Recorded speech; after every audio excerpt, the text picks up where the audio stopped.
Hello. Welcome to After the Credits number 84. I'm joined. Who's this guy here? I've never seen him before. I don't know. Who are Who you? is he? Who who Dexter who Morgan? who am I? Yeah. Hello, Dexter Morgan. Taz, how are you, my friend? How has your week I'm been? good. I'm good, man. I'm a little tired, but You're we're tired. here. We're Yeah. here. We're here at the most important Mm-hmm. and most exciting part of the week already. So, Mm. that's Yes. what really matters. Yeah. No, it's one of those nights that's going to be interesting because we just did Ranger Nation live over my friend's channel. We watched the '95 Mighty Morphin movie, which was Oh, very fun. okay. Very classic '90s Very action. retro, yeah. Very retro. That was fun. Um, Probably doing Eric stream tonight as well. So it's one of Oh those wow. like, well, just You've sign got up you've for got the a busy long one. haul. Yeah. Busy one for sure. We have a fun lined up episode today. We are obviously gonna be talking with some Dexter Resurrection episode 5. We are officially halfway through the season already. Can you believe that? No, dude, it's gone by way too Yeah, quickly already. it's crazy. It's gone by way too quickly already. Yeah, incredible. We're kind of gonna be jumping right into it. Let me go into some comments here though, really quick. Yeah. Jeffrey, how's it going, Jeffrey? Hello. Jeffrey said, "Let's boogie." Who is he? I don't know. I've never seen him. Cody said, "Hi, Darren. Long time no see. Long time no see, Cody. Thanks for joining us over on our Power Ranger journey that we just went on." Maddie's in the house and hello. I read that as a missed out fire for some reason, but good to see you. Oh, Taz, I thought it was Ian McGregor. Are you Ian McGregor? Do you have like a mask That's on, or? that's Obi-Wan Kenobi. I love that clip so much. It's so good. What anything fun this week, Taz? Watch any good shows or do any Um, fun no, gym I mean stuff like or whatever? yeah, I mean it's pretty much been business as usual. Things are a little bit busy. It's the summertime and everything, so gym is definitely hopping as it would seem. Mm-hmm. But no, pretty much just same old. Waiting for Dexter, and the biggest thing of the week, of course, has been that my video from last week has kind of been in copyright purgatory. So Yes. it got the usual, as far as it got claimed right when I uploaded it, and I was like, okay, cool, I'll dispute it. But then it continued to get blocked, and I was like, Mm-hmm. well, I guess we gotta escalate this to an appeal, so I should know by like Wednesday, Thursday on whether or not I can actually let that episode 4 video go up, or I might have to re-edit that, get the episode 4 video up, and then get the episode 5 video up, most likely after episode 6 has even come out. So, we're a little bit behind, but hopefully by this time next week we should be all caught up. Very nice. Very nice. Yeah, I've been in just on my entertainment side of things. I've been kind of, I don't know if like you ever get like this. I don't think you Yeah. do. When I finish a long show, I really struggle getting into a new one. Like I need to once I Yeah, can you get kind of into need it. a mental reset. So I have a really hard time being like, okay, what is the next um, one I want to tackle? And I have a really hard time Hmm. getting on that consistency for a new show, which is why I get through such less shows that I do. Because once I really got into Dexter, I got through it pretty damn Oh yeah, quickly. you Like did. I did, I think, really well in that area. But it's been almost 3 weeks now of me kind of not really watching anything at all. And I'm like, no, it's so much I need to be watching. So Hmm. I've been in this era now of like I have too much to watch, and I don't know. I haven't figured out exactly what I get into. I get the same way, yes, with shows, but a lot of times with video games as well. Is I'm like, I have so Fair. many things that I want to play, or so many things that I can play. Like I Mm-hmm. have a Steam library full of Yeah. games, and I would say at least a quarter of them have either never been installed or at least never been launched, because I've like Mm, bought them on a sale, or like, oh, I want to hop into yeah. this franchise, I want to hop into that franchise. Or the other part of it is you start something and you're like, oh, I don't really have time to play through this story game, and then you just let it go by the wayside, and then you find yourself years later having to restart from the beginning, like I did with Last of Us a few months back. But I'm still kind of recovering from my 60 hours worth of Last of Us Last of Part 1 and Us. Part 2 Yeah. before I start another new game. Hmm. No, I agree. Yeah, I'm the same way. So I've it's been a week, and we definitely have to get into extra stuff because we are running a little bit behind. But I started my Wednesday season 1 rewatch. I did the first 2 episodes, Okay. and I don't think I'll end up finishing it because I have a lot to do right now. But it's still a very fun show. I'm excited for season 2 to drop in a couple of days. Um, what else did I watch? I started a new show this week called The Studio. Okay, yeah, you were telling me which about this. is one of the bigger shows of 2025. It's one of those like kind of those Emmy shows, right? Where it's Okay. like every year there's like a couple shows where like, well, that's the standout show of 2020 hmm blank. And I think Yeah. so far it's been Severance season 2, which I watched. It was fantastic, and The Studio, which I don't know how much Okay. you've heard about it, but it's this. No, literally nothing. It's this, which surprises me because like leading up to it, there wasn't much like I hadn't heard about it at all, and then it kind of dropped. And it's like, oh no, this is the biggest show in the world right now. It's a Seth Rogen led comedy, Okay. and it's basically like studio boards the series. It's like Okay. it's like workplace comedy, but he's the head of a movie studio, Okay. So and like the Office, but a movie studio edition. very similarly, yeah. Okay. He's this executive that loves movies. hmm He adores the like art of formula, the art of cinema, but all of his higher ups is like, no, just make the money, just make the money, have to make the money. And that's kind of the formula of him loving it and keep messing up these movie props and these movie productions because he loves it so much, but he's also a bored. He's kind of this bumbling idiot. It's very, very good. In terms of like how it's shot, in terms of the script, it's like you can tell why it's like, oh yeah, this is one of the best of the year, and this is why it was such a big thing, and also just like the biggest stars in Hollywood, Yeah. Anthony Mackie and Catherine O'Hara and Seth Rogen and some of the biggest actors and directors working right now, and it's like, holy shit, this is crazy. So big star-studded cast. Very big. Like this feels like Seth Rogen called all of his friends. It's like every friend he had is like, yeah, let's do this. But let's read a couple comments and then we'll hop into Dexter. Darren, sorry I had to give you bad news about Doctor Who news earlier. That is crazy. They took all of Doctor Who off streaming tasks. It's crazy. Wait, what? Really? Yeah, all like the earlier seasons were all streaming. Not the new Disney stuff. That's still on Disney. Okay. Everything prior was taken off of streaming. Oh, you can't interesting. watch like the 13 seasons that was on Max. I'm hearing, and Naruto told me about this, and I was doing a bit of research, but it does seem like maybe it's potentially like maybe a tactic to try and get renewed, perhaps. Interesting. Because it's still on the fence with Disney. Like they haven't said anything about any new seasons, so they're wondering. It's like, okay, we'll let. Again, I don't know this, but like it seems like well, maybe supply and demand is what it is if people really want the show to come back and the supply is short and you can't really find it anywhere without actually going ahead and buying the show or renting the episodes, that sort of thing, then that will cause the studio to maybe crack and say, hey, let's purchase the streaming rights and maybe order another season and like that is a much better deal. Just like, okay, you get to make new seasons for us. It's like, okay, that plus you get 13 other seasons, and then you get to say you are the home of Doctor Who. Like exactly. That does sound a bit better, Oh yeah.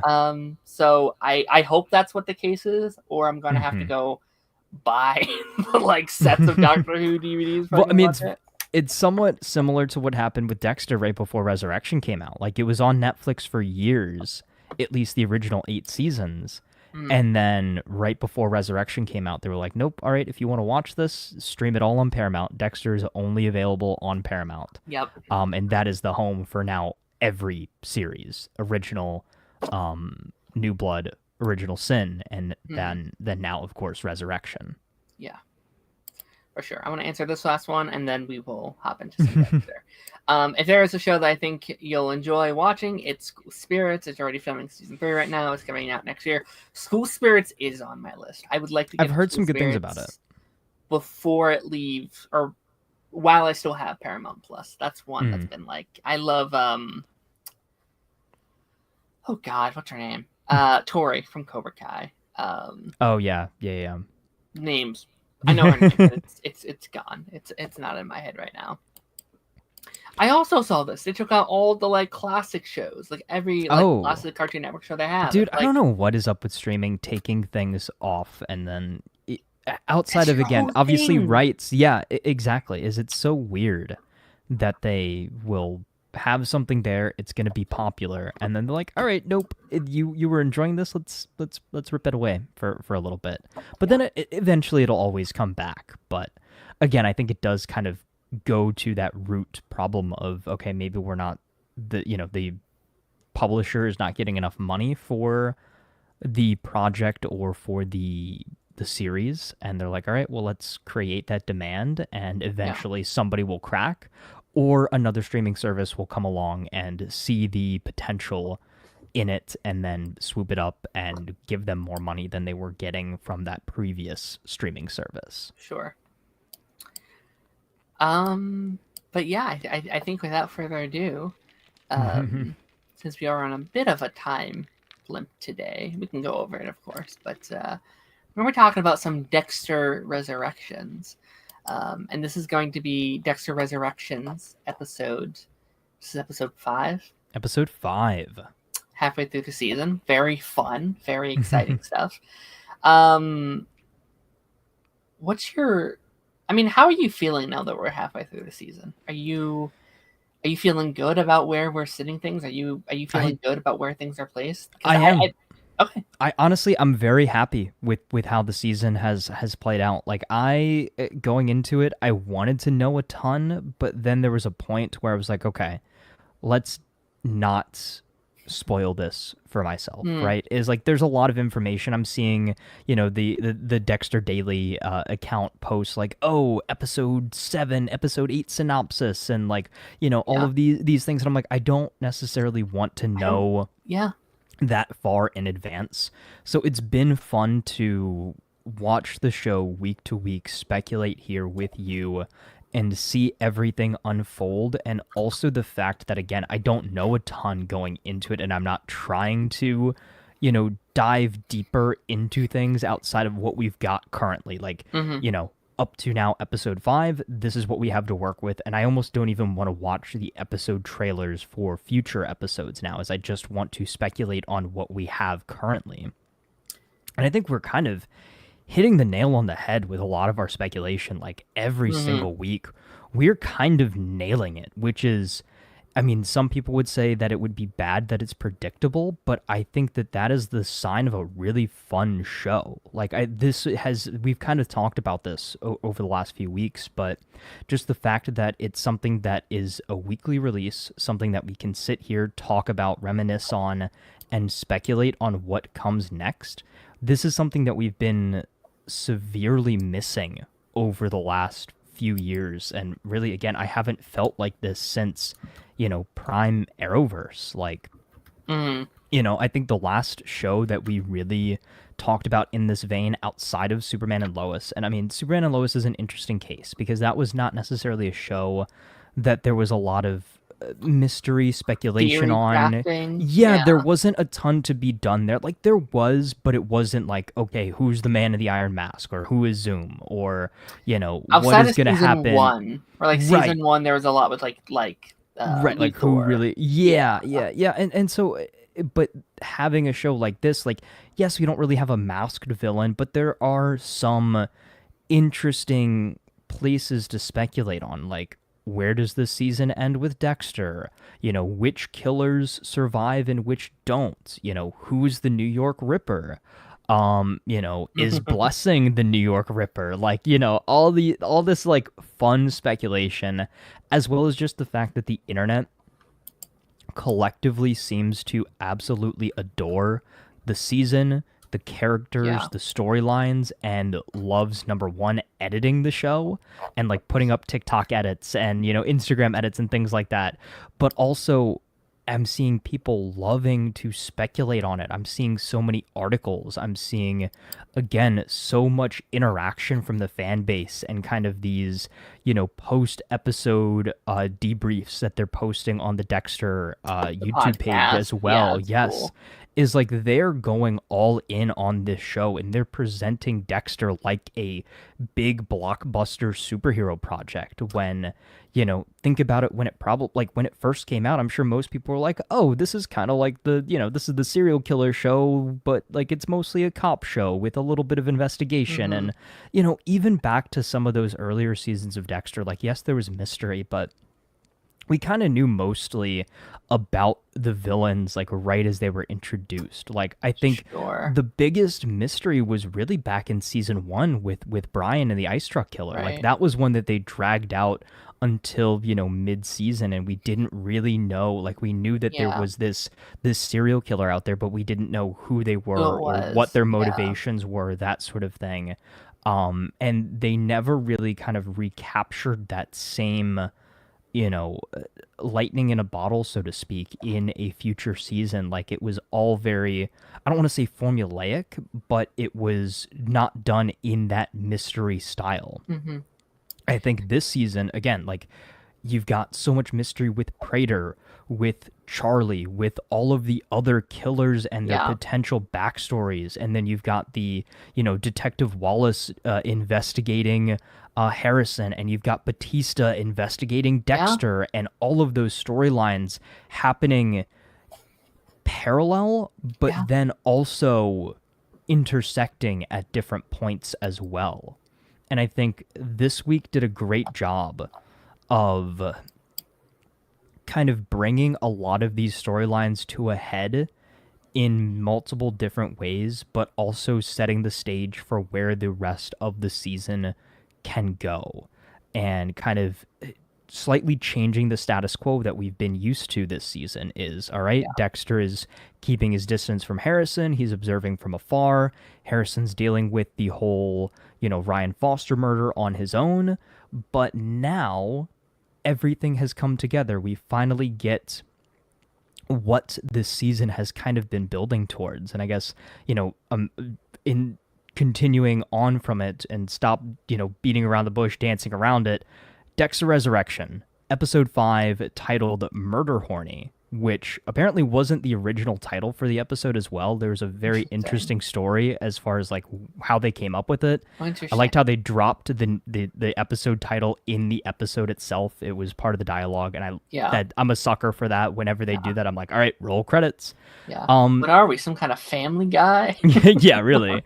But no, it was great. Like again, this was the culmination of everything that this season had been building towards. We got the Let's the do like fallout. a mid-season point for sure. Exactly. Is we got the fallout from Prater's serial killer dinner. We got the fallout of how Dexter's mood and motivations and everything are changing after him killing Lowell. We've got, some new exploration into Kristen Ritter's character, Mia, and it confirms a lot of theories that we had, earlier on. And some of those seeds that were planted in the previous episode were fully able to flourish this week. But of course, the big part of the story was, of course, the reconnection between Dexter and his son, Harrison.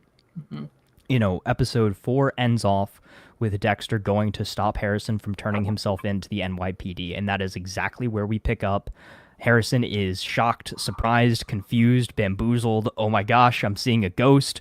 You're supposed to be dead. What are you doing here? And Dexter's like, hey, we can't talk about this here. Let's go back to, my place, and I'll explain everything to you. And just that initial scene where he was like, hey, I'm going to try to explain everything to you, are you okay? That sort of thing. And Harrison's just like, he's freaking out. He's got so many different things going through his mind. And the biggest part of that was still the guilt and the fear that surrounded Harrison. And I think that they played it so well. And they showed that dichotomy between how Dexter is feeling. He's feeling calm and relaxed and relieved after killing Lowell last week. Or I guess technically in the span of the show, last night. But in context of the show, this murder that Harrison committed happened days, weeks possibly ago at this point, and it is still eating away at his soul. Yeah. And I loved how they visualized that with the watch, right? They're talking about the murder. Dexter knows everything, and he's like, hey, let me hold on to that burden for you. You hear the ticking of the watch, and it like comes to a head, it, crescendos and then fades away as Harrison hands the watch over to Dexter, and he's literally physically carrying that burden Yeah. for his son. I thought that was such a great visualization. I thought, again, it was such a great way to see the dichotomy again between these two characters. Is Harrison is not like his father. He feels regret, he feels remorse for this killing that he, for this crime that he committed, even though he did it for the right reasons. Yeah. Wherein Dexter, again, he feels no remorse. He is feeding into his dark passenger every time he commits a murder. And I think Dexter's starting to slowly realize, okay, maybe I am projecting this idea, this darkness onto my son because I want so badly for him to be like me. I want so badly for there to be someone else like me. And we see that a lot with Mia as well, as Dexter again projects, and he wants this thing that he thinks is there but maybe really isn't there. Yeah, I think like that's the most interesting thing they could have done with Harrison, right? I Yeah. think like Harrison just being, hey, it's Dexter but young would have been very easy, right? Like they could have pitched a whole show and like, yeah, it's Dexter, but he's younger again, so we can do this for another 8 seasons, right? You could have totally done that.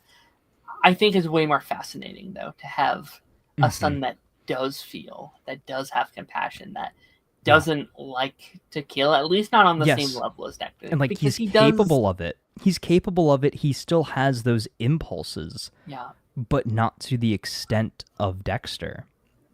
And I think Harry is being that voice of reason for Dexter as well. Is he's like, hey, take a step back, give him time, let him sit with this, and he's not like you.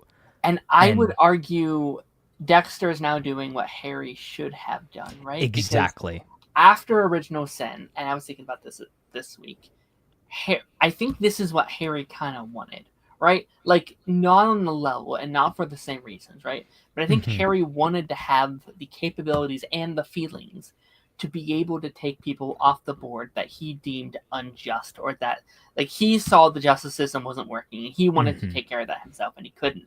And so I think in a very subconscious way, he pushed that on to 100%. Dexter, and he was able to put that on him, and he was about to do that to his own son too, and he's finally realized it. Wait, maybe this isn't what is best for my son. Speaking of Original Sin, the comparison that Dexter made, he was like, hey, this is what happened during my first kill and my first urge. And I loved the fact that they actually just ripped footage straight from Original Sin. The scene where go ahead. Do you think the use of the flashback in Original Sin was a bit too much? Like it was fine, but it didn't need to be. I was fine. No, I loved it. I mean, did you want to see Michael C. Hall in a bad wig again? Like I think that's the perfect. Yeah. I think that's the perfect way to use it. I even from this it branched the idea of, I think during the filming of Original Sin season 2, they should film some specific stuff to use as flashbacks during Resurrection season 2. I like how it tied into stuff that we had just previously seen, but also it's for those people that might have skipped Original Sin. Yeah. As well, and they're like, oh, that's a good pitch. There are all these stories with Dexter, like it's him kind of fighting those urges early on, and it's like, okay, let's see the different side of this. Harrison is not like Dexter, and Harry makes it very clear too in the episode, is like, Dex, there's no one else like you. When in reference to Lady Vengeance, in reference to Harrison, but there is no one like Dexter Morgan. Yeah. And to get to see the origin story of that and seeing the differences and where those paths diverge between father and son and what led to, Dexter going down the path that he did, it's because he didn't have the right kind of guidance. As much as Harry wanted to do the right thing for his son, he was going about it in the wrong way. And now that Dexter has seen what works and what doesn't work, he now has the tools at his disposal to raise his son in the way, like you said, in which Harry should have raised him from the beginning. Yeah. Is not demonizing his urges, but also not molding him and forging him into somebody who is controlled by them. Mm-hmm. Yeah, and I'm curious to see what that relationship, like where does that go going forward? Because Harrison still has urges, it seems, right? Like at least we did in New Blood, unless we're kind of going to try and step away from that a little bit, and that's fine if they do. Yeah. But like he is someone that still has always kind of had a bit of that urge in him, deep, deep, deep, deep down. But also Mm-hmm. maybe you could be like, well, because he didn't have a father figure. Maybe subconsciously this is him like trying to connect to Yeah. his father, or he didn't have a stable upbringing, which is where that kind of came, or something like that. Mm-hmm. So like maybe they could throw it up to that. But I do think it'd be a very interesting dichotomy if it's like he hates killing, but he still has those urges. So like Yeah. he can't stand it. He's not good at it, but yet something deep, deep, deep, deep, deep inside of him still craves it. And I think that would be even Mm-hmm. more of an interesting. I agree, and I think that is what we're going to see with Harrison throughout the rest of this season. Again, going to our theory of if Batista doesn't make it out of the season, I unfortunately think it's Harrison that's going to, whether ceremoniously or not, be the one that pulls the trigger. You know what I mean? Yeah. Is I think as much as Yeah. Harrison Yeah. wants to separate himself from that, when push comes to shove, especially like again what happened with Ryan Foster and the woman in the hotel, like Harrison even said it in this episode, like he could have stopped. Like all he had to do was just stop Ryan from hurting her, or like when he was talking to Detective Wallace, like he could have just called security, that sort of thing. Yeah. I think Harrison I just knew that, as silly as it is, with great power comes great responsibility, right? Like he has the ability to do something and the means to do something that most people wouldn't, and that is stop people from committing these heinous acts ever again. Yeah, I think what it ultimately might be, I think he loves the feeling of killing, but he hates the guilt that comes with it. Like I think he wishes he could like kill these people and just be like, all right, you're back, or something like that. Yeah. Like not having to deal with them actually being dead. If I like, I'm no therapist, right? And it'd be very fascinating to get him a therapist seat again or something like that. But like, if I think they need family therapy. Oh yeah, 100%. And we did that. Did we do that last season? With a little bit. Yeah. That was fun. What was I going to say? I will say someone brought it up, like how they have, it being multiple seasons, and they think they'll do more with the New York Ripper next season. I hope we don't wrap this shit up this season.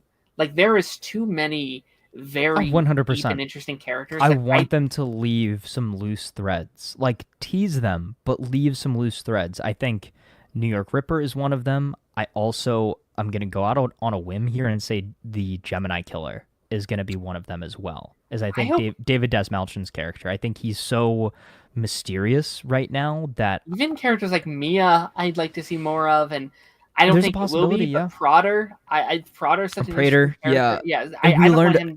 and that's kind of going to be my next point here. Is we learned quite a bit about Prater's background, whether it's true or not. Like he has this interview, with this news reporter, and basically he's come from these humble beginnings. He was an orphan.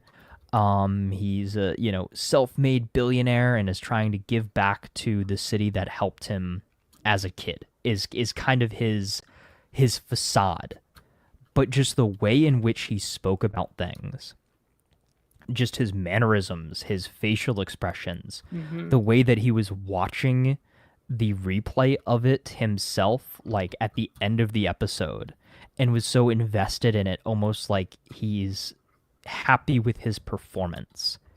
I think there's definitely a lot more to Prater than meets the eye. I think he was hiding who he truly is, a lot during that original dinner scene. And while, yes, he might not be a killer like Dexter, like Mia, like everybody else that he invited, there is a lot of darkness in Praetor, and I am very interested to see where that goes. What is your theory? Okay, tinfoil hat theory a little bit. And this is something like shout out to TikTok, because this is something I heard a lot of people kind of like mentioning. Is like, wouldn't he know what the Bay Harbor Butcher looked like? You know, like even if people don't know who Dexter is, Dexter was still connected to a lot of Bay Harbor Butcher cases. He was connected The to Bay Harbor Butcher was Dokes. Yes, but he was still like connected to a lot of those cases. You know, like Lagorda thought it was him, and that would have been, I think, public That's true. knowledge. That's But, true. like a You're lot right. of that stuff, people have been like, I think he knows 100% who Dexter is. I think he knows that he's lying to him. And then this led me down a rabbit trail of like, what if this is all about him?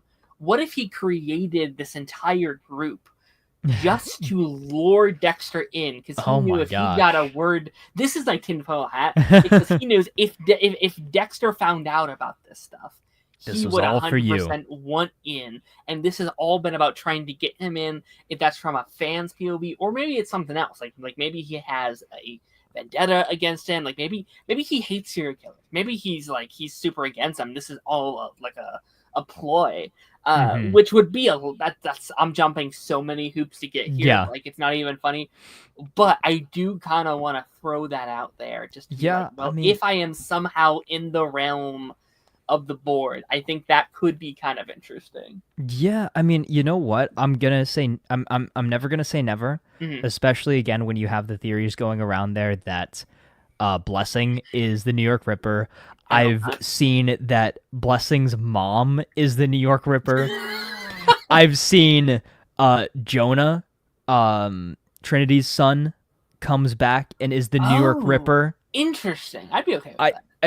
I so many like different random theories. Prada, I've seen a lot too. Like I think that's the number one. Yeah, people think Praetor is the New York Ripper. Praetor, yeah. So again, I think it's definitely something that will be explored. Oh, also, Detective Wallace's partner, what is his name? Olivier. I believe people think that he's the Ripper as well. I've heard people say her as well. That, like, yeah, I don't buy it. Well, I've also seen theories that they're connected to the Gemini Killer potentially. Like the Gemini Killer has like a twin or something. I don't know. Like they're just like random things. Yeah. So again, I want to say that these are all very much so tinfoil hat theories. If this season is anything to go off of, it seems like the simplest solution is usually the solution. And we saw that a lot with this episode. So that kind of go ahead. I similar to what Maddie was saying, I hope they don't do it until at least next season. I really like the idea of there just being the serial killer out there, and 100%. Just we don't get back to it. Even if you want to wait, it'd be kind of cool if it was like your final season shit or something. Like if we stay in New York for like all the seasons, which I don't think is true. Save it for like season 5 or something where you're wrapping up the whole. Like that could be kind of cool. Oh yeah, no, I want them to do a long game like that because they've never done it. Like there's never been a long overarching multi-season villain. Yeah. It'd be a waste if we introduced it now with now we have 5 episodes to play with this. Yes, I would only say tease it maybe in the finale. Like maybe don't even show this character. Don't cast an actor if we haven't seen them yet. Yes, yeah. But just tease it out and say there is more, more to the story. Yeah, unless it's someone that we already have in the cast. If it's like Praetor or something, then exactly. Yeah, for sure. But yeah, so continuing on, so the next kind of big story of the episode, of course, is everything going on with Dexter and Mia, and they go on, a couple little dates. They've got the bowling date and everything, which I thought was a great callback to the original show, and Dexter always going bowling and everything. And I do love too how they keep bringing back the aspects of him still recovering from his injuries, right? It's like he's bowling and then he's still like holding on to his shoulder. He's still not 100% as far as being healed goes.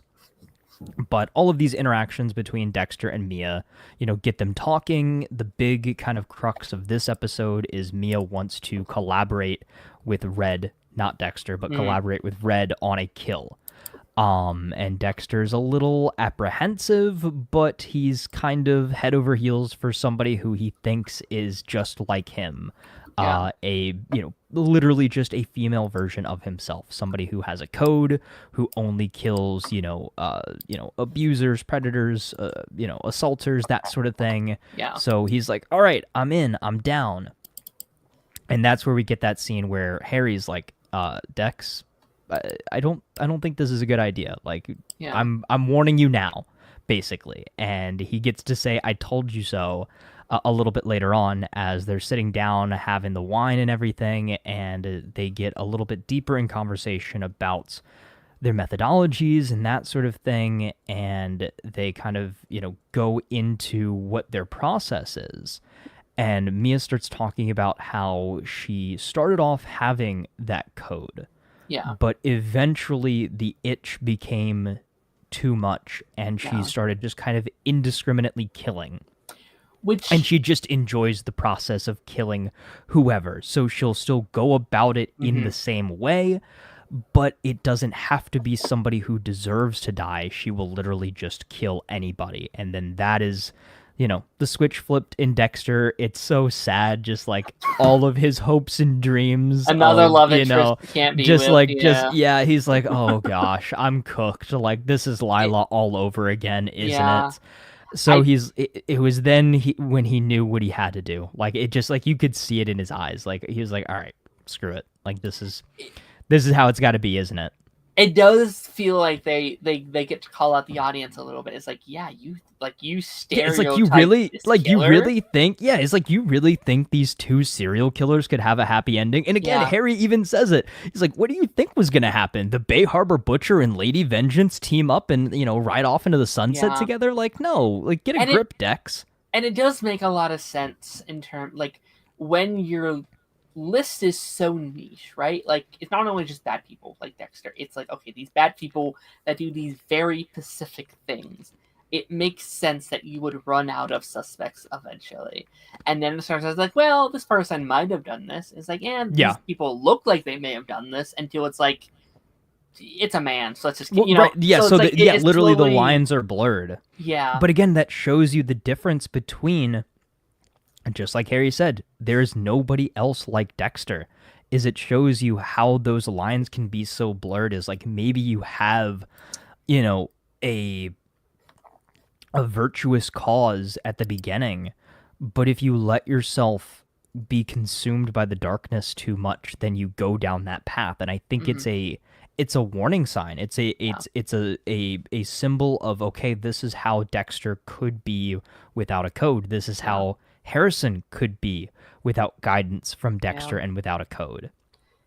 So as this is all happening in the background, of course, again, Harrison is still, worried about what's going on with, the Ryan Foster murder and everything like that. He talks to the detective again, and, she's again hitting him with some very tough questions, and he's back to the like, oh, so I'm a suspect again? And she's like, you're not a suspect still.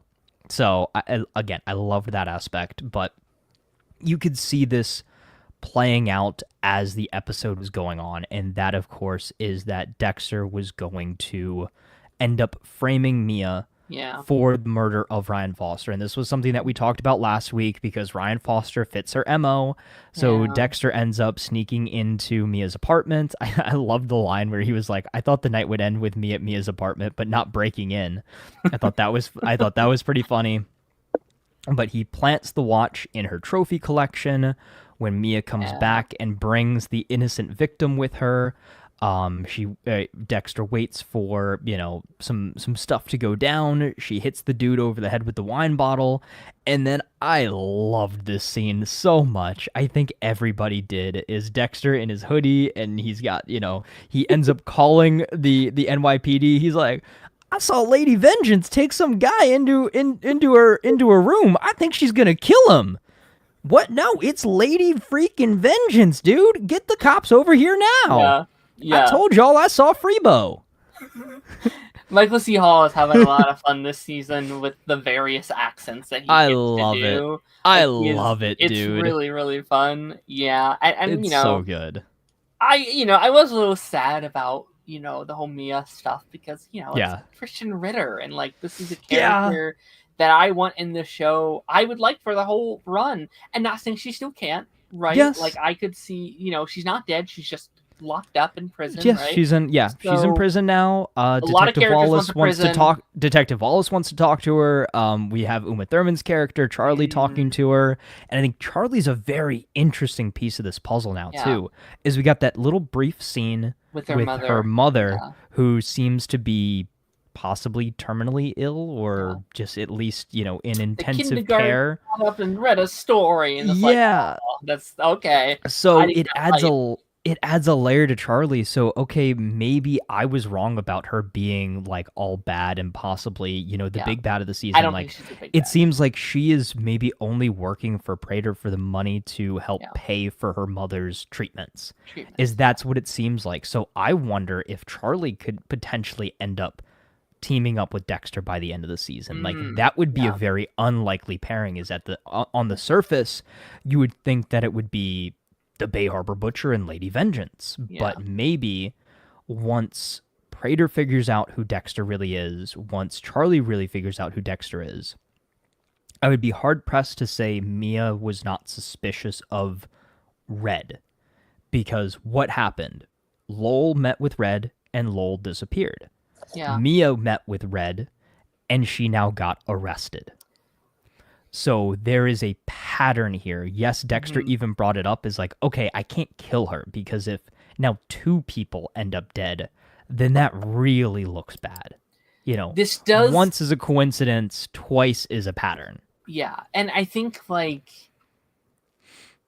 this does kind of put some stuff on my pot of like I could see Mia being the main villain. Like, if Dexter goes on to kill every other one, and she's the last one standing because she's in prison, she might put the pieces together. Maybe even Prater hires her to be like, all right, he killed all of our friends. Go kill this motherfucker or something. You know what I mean? Like, I could see... And they're the ones with that personal connection, so it would be a very personal villain for Dexter.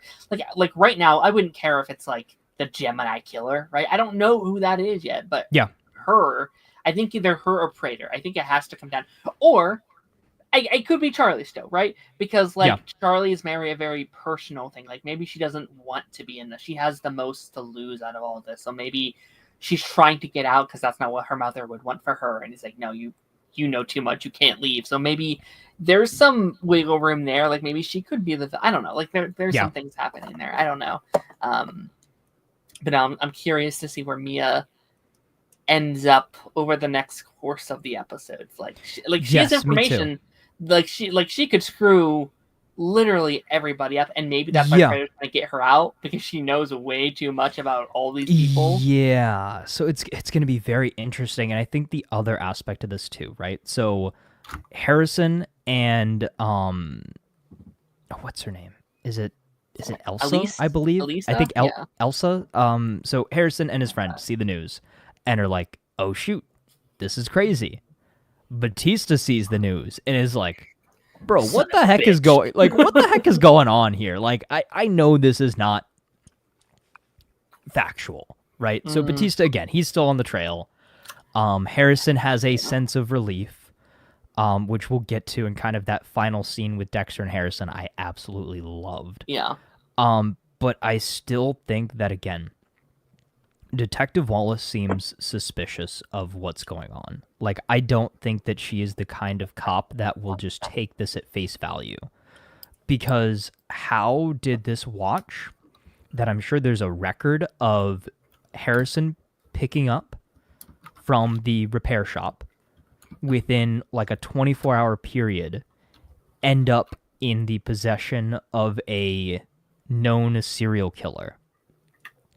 Who, yes, Ryan was a target that she would have gone after, but the chopping up of the body and putting into trash bags is not Lady Vengeance's MO. Yeah. What other killer's MO is that? And again, you've got the other piece of that puzzle there. You've got Batista, who is investigating the Bay Harbor Butcher, I think Detective Wallace is going to figure some stuff out, and there's going to be a big decision to be made here, right? And that decision is, do we go after, because I think she's going to, in the end, think it's Dexter that did it, and that Harrison's trying to cover for her, cover for his father, is what it's going to end up being.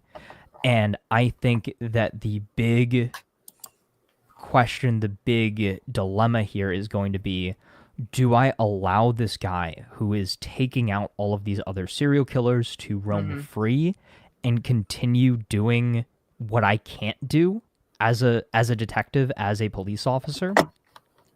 Or do I bring him in, but allow all of these other killers to go free? So it's kind of like the enemy of my enemy is my friend sort of thing. And I still think that we could get to a point where we get to my theory of Dexter being Detective Wallace's CI and going after all of these other killers. Again, especially if the New York Ripper is this, white whale of a, antagonist for her, right? Is I think what better way to go after such a profound killer than with the most infamous killer in this universe. It'd be interesting. Do you think there's any universe where Dexter gets outed in this season? Because what you mean, like he ends the season where he's like, the truth is, I am the Bay Harbor Butcher. I want the Arrow season 8. The like Arrow season 6 equivalent where that's like it's me. But that would actually, that's kind of funny, is literally the theory is that this would play out like Arrow season 6 into season 7. Yeah. Of like him working with the Star City Police Department and everything like that. Like a prison arc would be so fucking sick. Can you imagine? That's like the one thing that they haven't, that's the one thing that they haven't done is Dexter in prison. Yeah. They're like, all these prisoners keep disappearing. Like, where are they going? I don't think that they can do that though, because the moment that Dexter gets more globally outed, he loses his allure and his mystery. That's true. And that, I guess, that suspense of will he get caught? Go to like Australia. Well, then he should have gone to Argentina with Hannah and Harrison in the first place. Yeah. You know? Because, like, that was one of the reasons I was excited for this season. Like, I was excited to see this, like, outed Dexter who's, like, on the run and trying to get... Like, I think that's interesting. And to, like... I get you want to keep that mystery for at least now, but I think eventually I would like to get there. Because I think, like... That was one of the reasons I didn't like the original ending. I felt almost blue-balled. I was like, no. Like, I've been watching the show expecting him to eventually get caught. And I think he will eventually... Even if it's the final moments of the final show, I think he has to get caught. I think he has to get caught, or the show never ends. It goes on for 57 seasons. It's until you're 90. Like, I don't like I honestly don't want him to get caught. I think in the way that it was almost satisfying to see Joe finally caught at the end of You, I think it's kind of the opposite for Dexter. Like, Dexter still has so many redeeming qualities. Relatively, as well as, again, now he's got to take care of his son, and I think that transitions us perfectly, because we then have Harrison and Dexter meet up back at Dexter's place and everything like that, and they kind of really come to a good reconciliation after everything. And Dexter's like, yeah, dude, I got your back. Like, I was not there for you in the way that I should have been as a father. My father pushed this agenda onto me to become who I am. And I know that that's not who you are. And I know that that's not the direction in which I should be pushing you. So I'm going to be here and be the best father for you that I can be. And if that means that I have to, clean up some of your messes sometimes, I will, of course, do that. But also, it seems like, too, in a lot of ways, is kind of the end point of this is I want to help you channel these urges in a better way than I ever did, is find a better outlet and, again, be there for you. And it just that kind of coming to terms with that and them being on the same page and just kind of the little reach across the table and it just them Yeah. being back together as father and son. I think that that is such a good point to end this episode off on. Yeah. And again, we've got a couple different other aspects. Like I think this all really came to a head because of that little conversation with Blessing and Blessing's mother earlier Mhm. on in the That was a good episode, scene and too. that really did parallel the situation going on with Dexter and everything like that, and Harrison. So I think that that was again another great element. I love Blessing and his family and all of those I pieces, I and do I not just want him to be the butcher. I would so hate. I saw a theory earlier, right? Is so Dexter got his new blood slides and everything like that. I loved how he tried to put them in the radiator originally, but then he put it in the little hidey hole that Mhm. Blessing's daughter used. Imagine Blessing ends up finding the blood slides because the blood slides are what Yeah, I came think back that's to what will bite happen. him Yeah, originally. yeah. What is that reaction going to be like? What is that conversation going to be like? I don't think it can be Blessing. Not saying it couldn't like in the story, but I think just like narratively, I would hate that because I do Hmm. sometimes think there's a realistic thing that happens with the show that like everyone in the cast is a serial killer, right? Like every new person we meet is a serial killer. I think the like first person Dexter happens to meet in this new city happens to be one of the greatest serial killers. I would hate that. That's too Oh no contrived. no no no no yeah no I'm not saying that. I think that yeah. But maybe someone around like what if it's like his daughter or some shit? Like what if it's I like don't think something again. I think that I that's such a big red herring. That's just. yeah, I I think don't that's just people trying to see it's something that's fun not there. I theories. think it's a fun theory. I think it's a silly theory. It's the I of like Savitar being Joe on the Flash. It has to yeah be Joe. It's like, why would it yeah be fucking Joe? Like, why would they yeah do that? yeah. So again, I don't think that's the direction that they're going. I think again, Yeah, Blessing is there to show that there are still pure of heart good people, people. Yeah, and again, that Dexter should have a friend. And I know that he talked about that a lot, about being alone and not having anybody that he could kind of share his burdens with and things like that. hmm And yes, now he's got his son back, but again, he can't treat him in the same way that he treated some of his past partners. And I loved how, again, something I completely forgot to mention, Harry mentioned not only Miguel Prado, but also name dropped Lumen. And why would you name that? Was like simultaneously something I yeah, that love, was but nice. simultaneously kind of also like, why would you name drop Lumen as like a serial killer in the same vein as Miguel Prado? Like, Lumen is still, in my mind, the one success story that Dexter had. Dexter has, yeah. And She never also wanted too to do that. kind of Hannah to an extent too. She ended off as an anti-hero. Like, A good mother. that final bus scene, right? Yeah, and she raised Harrison. So, She stepped not up. a Yeah, not a problem. Not a problem. But yeah, I loved those little name drops. Also, obviously, I loved the references and mentions to Rita and everything in that regard more as Trinity well. Killer setup, which Yes. we've said is feels like they're really trying to Yeah, they're remind people. really Like, guys, they're remember literally season 4? We again, want to do a they're prequel hammering us with show. that for sure. But no, We as want we to do a fourth finally show. is I just love Dexter finally being honest with Harrison. And like Harrison said, finally the truth. Mhm. And I loved that.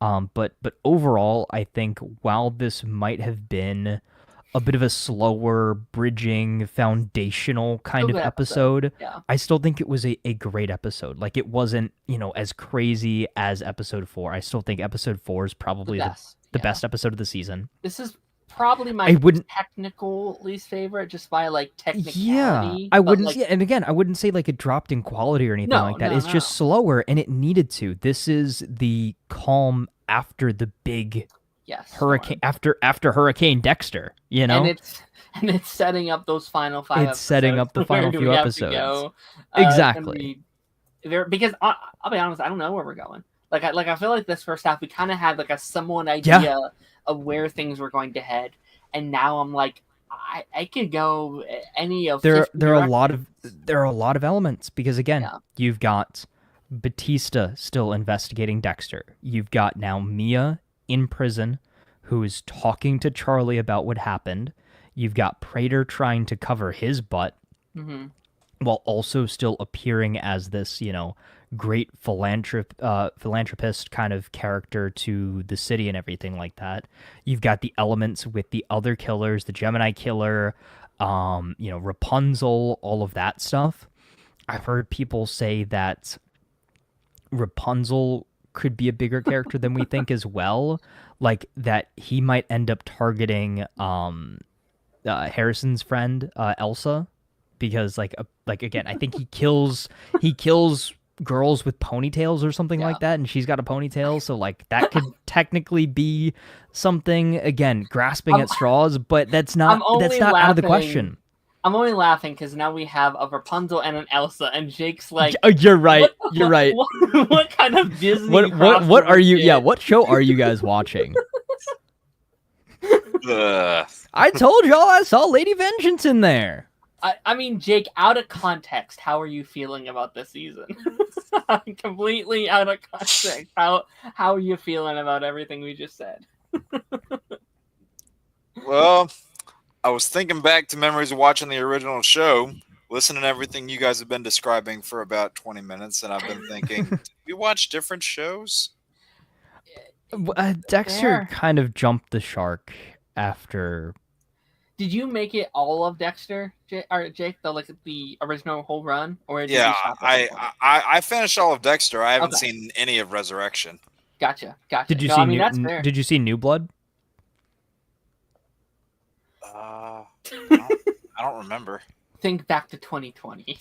Yeah, I'd rather not. But because New Blood is the whole reason why Resurrection is a thing. Yeah, it's a spin-off of a spin-off. Yeah. I think I did. I think I saw New Blood. Sure. That's the one with that's the one with Mr. Krabs as the villain. Oh yeah. Okay. Yeah. I started hearing Clancy's voice. I'm like, okay, now. Yeah. All right. To wrap up our Dexter talk, we're gonna go over a couple of comments here, and then we'll move on. Short Car said one day Dexter will learn Harry is always right. Is he always right though? Like, I don't think Harry is always right. I think Dexter's version memory of Harry is always right, because it's literally his subconscious. I keep saying this every single week. That's not really Harry. That's just Dexter's subconscious appearing as a familiar figure to him. Mm-hmm. Agreed.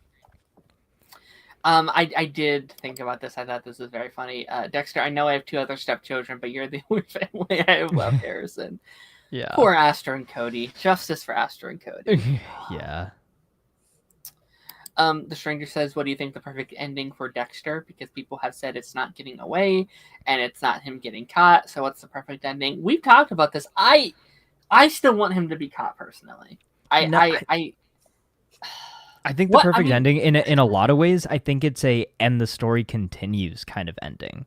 Interesting. I think it's a Dexter is at a point where he's, number one, a better father than Harry ever was to him. He's a better father to Harrison. Maybe he reconnects with Aster and Cody. Maybe he finds somebody who he can truly be himself around and connect with, and as a love interest. But then also just be unapologetically himself, right? Continue to stick to the code. Maybe teach his kids the code in a weird way, but like just sort of like a end the story continues kind of thing, like almost like a Stargirl style ending, like as weird of a comparison as that is, but like that's more so like that's not there's a definitive end, but that's okay, all these characters continue to kind of do their thing, and the story continues. What's so fascinating about that original ending is they were really close to it being kind of a great ending, right? Like he realizes that he no longer has to kill, that's not something he needs to do, and then he wraps up his job. Deb is getting back her job, and he's going to live happy with this new girl and this that's his kid, and he's learning not to do that anymore. I think that's a good ending. That's good. And then the last 10 minutes are like, whoop, they throw it overboard. Yeah, they throw it overboard with Deb. Oh God, yeah. Dexter has to be one of the. I agree. I think that's only because they've done it so many times now. Like they've You know done. this is Michael C. Hall's fault, right? Yeah. Why? I saw an interview and he was like, "Yeah, I was kind of the one that got the ball rolling on this." He was like, "Yeah, I talked to our creators and I was like, what if Dexter didn't die in the forest?" Yeah. And so that's why we've got Resurrection now. Yeah. Because like yeah, you've like done him escaping from where he lives and being on his own. That's a fine ending. Him dying, also a fine ending, and you've kind of reversed that twice. So now I think you either have Yeah, to no, so again, he can never die. Like we can never fake out death or actually kill him again. Like we've done that twice now. I do think it's funny that Harrison's like, you're just like fucking Michael Myers. Oh He's yes, yeah. Yeah, He's like, no, he's like, you're like a horror movie villain. You can't. I do love that can't line. Die. It's like, yeah, it was very, and I'm kind of glad they kind of make fun of it a little bit because it's like how he comes back is very like Hollywood scary movie. Yeah, I like how he's like, oh, again, same explanation that they gave the audience in the first episode that he gave to Harrison is like, oh yeah, it was so cold that it slowed the blood and I didn't die, but I was in a coma for 10 weeks and it was so. It sounds like when Oliver Queen fell off the mountain. Yeah. Yeah. Yeah. A little bit. What's going on, Lance? He said Angel's making my itch. Good for you, buddy. I'm glad that he can give that to you. Yep. Well, would you say that it's been touched by an angel? Say, Lance, you might want to get some itch cream, buddy. Yeah. I wouldn't actually be okay with this. I'd be okay if he died, but he's like an old man. You know, it's like Supernatural style where like he's like 90 and he's still doing it. He passes out from like old age or something. Yeah. That'd be pretty funny. But yeah, I think, you know, Taz, you have any kind of final thoughts on Dexter this week? Anything that you want to say? I think, you know, overall, again, this show is so strong week to week. It's so strong week to week, and I'm excited to see where it goes from here. Again, that's the same thing that I say every week, but the fact that I am enjoying watching it, taking notes on it, you know, making videos, you know, talking about it on stream, speculating, and this is like this is the highlight of my week. Maybe that's sad, but like it's so enjoyable right now. I've been there. Yeah. And again, this is what I was prepping the whole year for, basically, is like, this is the moment, and I'm going to enjoy every single second of it. Yeah, this has definitely been one of my favorite, I think, shows of the year so far, and I'm excited to see how they wrap it up. And, you know, like, how nice is it? Do we have like a 10-episode season weekly this season? Yes. We get to have... We've been covering it for the last 5 weeks. Now we get 5 more. Like that doesn't really happen anymore in this industry. So that's and then hey, Original Sin season 2 early next promotion, year. I'm sure is going to start, you know, right after this. So you know, buckle in, Buckaroo, because Dexter's here to stay. Yep. But yeah. With that being said, I guess it's our time to say goodbye to Mr. Taz here. Yeah. I'm gonna dip out. That was. Do you fun. have any theories or speculations about what happened in Eyes of Wakanda that you want to give us? I think Black Panther did some Black Panther-y things, and there was a lot of mystical, magical elements. Okay. And maybe I think there are probably some ties to things that you saw in What If. I feel like it's in that same vein, potentially. Okay. So, yeah, that's my speculation. All right. Taz, again, thank you for being here. Like always. Of course. Thank you for having me. Anything you want to shout out, promo, anything you're working on this week? Yeah, dude. I mean, you know, as long as this video from last week gets you know, taken out of its copyright purgatory, so my episode 4 video that's been done for over a week now will be out there hopefully. And then I'll start working on this episode 5 video and get that out by the weekend as well. So very nice. Yeah. Very nice. Alrighty. But yeah, it's been Taz. And I'll see you guys in the next Dexter discussion. See ya, buddy. Bye-bye. I kicked him out. Oh, solid outro. Very, very nice. Well, And Jake, I was just chilling while you guys were talking. what are you playing, Jake? It's Fire Emblem. Wait, hold on. Can you see it? Slightly. Yeah. I felt bad because I was like 9 o'clock, and it was like we're barely getting started at 9. No worries. No, it sounded fun though. I was hearing all that bits out of context. It's like, okay, I guess I need to watch this. It's been one heck of a season for sure. But yeah, second act of the stream, and I'll be honest, I don't know how long or like how much I even have to say about the series because it was definitely an interesting one. But Eyes of Wakanda came out this week. Yeah. And I think the journey here has been interesting for sure. Like this wasn't a show that was ever announced at any Comic-Con. They didn't do, any real press for it. None of the actors said, hey, we're doing this.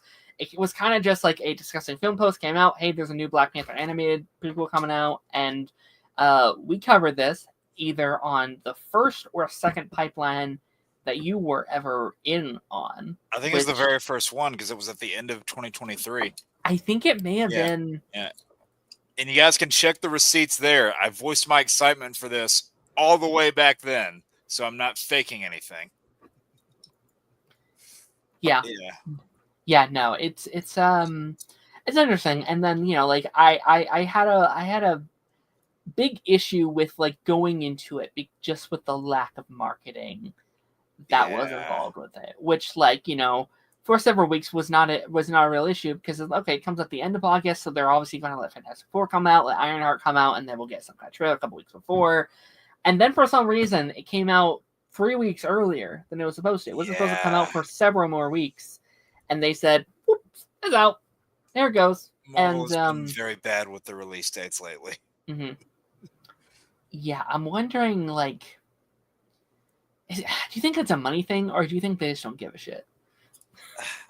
Could be a bit of both, to tell you the truth, because you unceremoniously throw out Ironheart as like your last thing of Phase 5, and you release the trailer and stuff for it, and it gets swept under the rug by that Superman trailer that came out around the same time, and then the actual show itself. Yeah. They do 3 episodes, then 3 episodes. They just wanted to get it out as quick as they could. And then honestly, with Fantastic Four, I think they kind of picked a bad day for that release-wise. Not to get off track from it, but I don't mind. We're now kind of seeing the winners of 2025 of this month. I guess last month now. Yeah. And it does seem like it's going to be Fantastic Four in last place, which I'm not going to say I called that because I think we were all kind of back and forth between Superman and Fantastic Four, which one would do better. But I do think it's because it came out last. I do think I think everyone spent their money on Jurassic Park and Superman, and in some ways even Smurfs, right? And they're like, well, I already saw one superhero movie this month. I don't really need to see another. And I even kind of felt that way. I love Fantastic Four, but I was like, I'm still on the Superman hype. I'm still enjoying talking about that movie. Yeah, like the whole novelty of comic movies is not what it once was, and it didn't help that Superman was a lot more broadly accessible to your other audiences, and it kind of generated that discussion of, oh hey, I saw this movie, I want to go see this movie again, and I'm going to take this person with me just so I can see their reaction to insert scene here. Yeah, and as much as I enjoyed Fantastic Four 2, I can't really think of a moment where that was anyone's thought. And now, granted, I really did like the film, but also if you're putting it in a 60s period piece sort of style, that appeals to a lot less of an audience because, people just won't resonate with the film in that time period. Most of my theater were older people. They were people in their 50s and up. You had some young people, of course, but it felt like, and also Fantastic Four is a very this is kind of sound mean, but it feels like it is a much older audience. It's they haven't found a lot of new fans over the last 20 years. It's been the people who grew up on the comic books, that grew up on those early 2000 movies. Well, also the movies for Fantastic Four previously, they set the bar very low. And then you have a character like Superman who's had numerous appearances in TV and live action over the last 35 years. And also, this is just the hard truth. When it comes to popularity, Superman eclipses Fantastic Four by a country. 100%. Yeah. Superman, like, despite what people say, Superman is still in the top 5 most popular. I mean, let's be honest. Superman is one of the most iconic symbols of all time. Yeah. Like Spider-Man and Batman might be more popular, but in terms of like iconic symbols, people know Superman more in terms of just like that symbol. So you ask 10 people on the street who the Fantastic Four are, maybe 1 or 2 might tell you who they are. You ask 100 people who Superman are, everyone they're all gonna know. Yeah, 100%. Yeah. So like that definitely plays a part. And I will say, like, this kind of leads us on a whole different conversation than that's Wakanda, but that's okay. We have a little time here. Like, it does make me very concerned about that team going forward, because I think Marvel was betting on this being one of the big players post Secret Wars. Yeah. They're leaning in very close. I was scared for a second. I was like, what is he doing? But like many people said, the like future was going to be X-Men and Fantastic Four. Yeah. And Bob Iger might be like, no. You know what I mean? He might be like, well, the last one didn't do so well, so pick someone else. This is unfortunately putting itself in a bit of a Thunderbolt situation where, like the people who saw the movie, they're all very positive, and like it opened strong enough, but it had a dip second week. And again, like I just said with Thunderbolts, people, the people who saw it, they all had positive things to say about it. Yeah. But not as many people went and saw it. So yeah, Thunderbolts was very niche in terms of its audience. Like all the MCU fans watched it, but you didn't reach outside of that bubble, right? Because you had already had people who were turned off by like the excess of content that had come out, and it was just kind of more of those people that were going, "Oh, wait, so these characters that were from a TV show, so I need to watch this TV show to know who these characters are." And then when you first get into that, they're like, oh, I don't really want to watch this TV show if I watched the first couple and didn't get into them, so I might just skip this one. And then there were more that they kept skipping, and it just became more of a thing. Yeah. And I mean, while DC is definitely like picking itself off the ground, Marvel is still like, there is still some damage there. And it takes a while for those course corrections to happen. Like Marvel used to be a guaranteed moneymaker, even if people look back at the movies now and say that they aren't, as good in retrospect. Like, just look at the heydays of Phase 3. You look at Captain Marvel, which is now regarded as one of the weaker films in the MCU. Still made $1 billion. Yeah. Yeah. You had all of your MCU films in 2019, all of them were $1 billion movies. And you have, the brand Marvel now does not carry the same weight that it used to, because the novelty of a interconnected universe was just a lot more broadly accessible before they started introducing those TV shows. And it's really hurt them. I mean, there are a lot of things that played into it, but they're having to win a lot of that audience's trust back, and it's not as surefire as it once was. I'm really curious kind of what the public reception is going to be, because our next movie is Spider-Man, which after everything that's come out, I have no doubt that's $1 billion movie. I think Spider-Man's going to be fine. Spider-Man's fine. Both Avenger movies are fine. There's rumors of like a secret project in between there, so like let's just forget about that for a second, right? That could be something, could be not. But and then you go into, I assume, will be X-Men. I'm assuming that first project might be X-Men. Yeah. That's a really good lineup. That could get people back in the door, especially like I think they really need to market. I think they really need to tell people this is fresh. This is your new jumping on point. If you have left Marvel over the last 5 years, you can jump on now. We're starting fresh. We're focusing on quality. I think that is their only chance moving forward. Yeah. Or if not, they're kind of fucked. It's either that, or you're only making Spider-Man movies, you're only making Thor movies, you're only making Avengers movies, you're only making maybe X-Men movies, right? Like, you cannot go out of this little bubble of guaranteed success, which is kind of scary. I mean, that's part of the reason why Superman did as well as it did, is because it was kicking off the start of a new thing, and it was something you could see on its own. Very accessible. Everyone can see, like, everyone kind of wants a piece of that, of like, I don't, same with the Batman too, is like, you didn't need to watch any other things to get caught up. And I do think the era of cinematic universes is kind of gone. And I think I think Kevin Feige might kind of pick up on that. I think post Avengers 4, sorry, 6? Avengers 6, post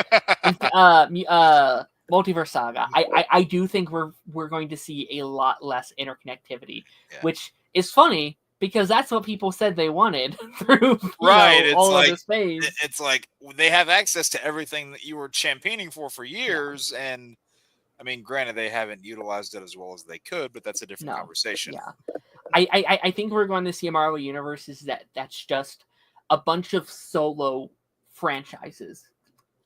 Yeah, I think Spider-Man is going to have his own separate story. Avengers, X-Men, Black Panther, and they're all just kind of sticking their own separate lanes, which is a little sad, but probably very smart, unfortunately. Yeah. I mean, there are some, there are some franchises that are still around that I would not want to see gone. Like I still want to see more from Strange's world. Mm-hmm. Like I still want to see more of that.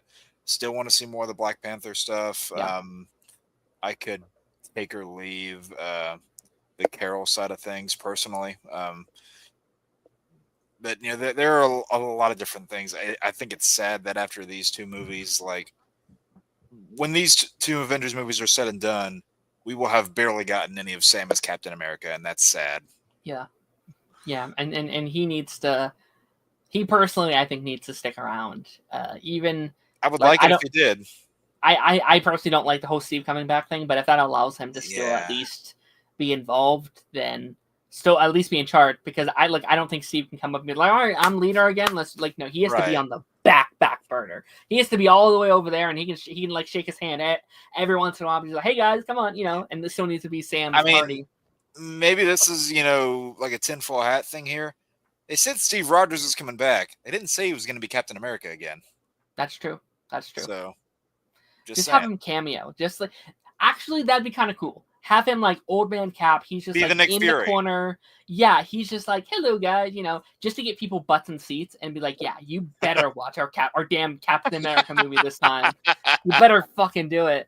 Let me go through some comments here. It's insane that I found out about the show came out because I saw people posting their reviews of it. 100%. I made a video a couple weeks ago being like, hey, since Marvel's not doing it, there's a new Black Panther coming out in 5 days, just so you guys know. Since Marvel's not doing it.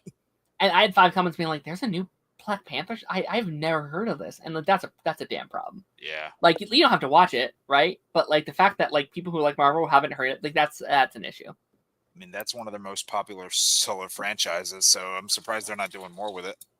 Yeah, Ryan Coogler this year did Sinners, easily one of the most talked about movies of the year. And then Marvel's like, nah, just throw him out. And he's still working with them to do Black Panther 3. And it seems like they're very excited about that. So it's like... and, Sinners was really popular over here in the States. It wasn't popular a lot outside of that, though. Sure. Sure, but like it's still kind of known as like the best movie of 2024 in terms of like critical success. You said 24 again. 25. I haven't caught up yet. It's fine.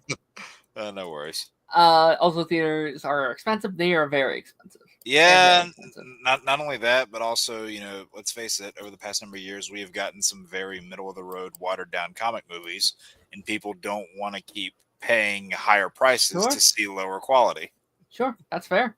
Which sucks that like Fantastic Four, I'd argue, is not one of those, and it feels like it's struggling from the sins of the father, if you will. Yeah. And also Superman movies in the past have been okay and decent, whereas Fantastic Four movie. That's also true. Like yeah, Superman has a better reputation than Fantastic Four, I'd say. Also, that's arguable. But... Do you disagree? I mean, better, yes, but not necessarily a good one in terms of movies. I mean, I'd argue Superman the movie is one of the most iconic. Yes, but everything since then has not been well regarded. Man of Steel is weird because you either fucking love it or you hate it.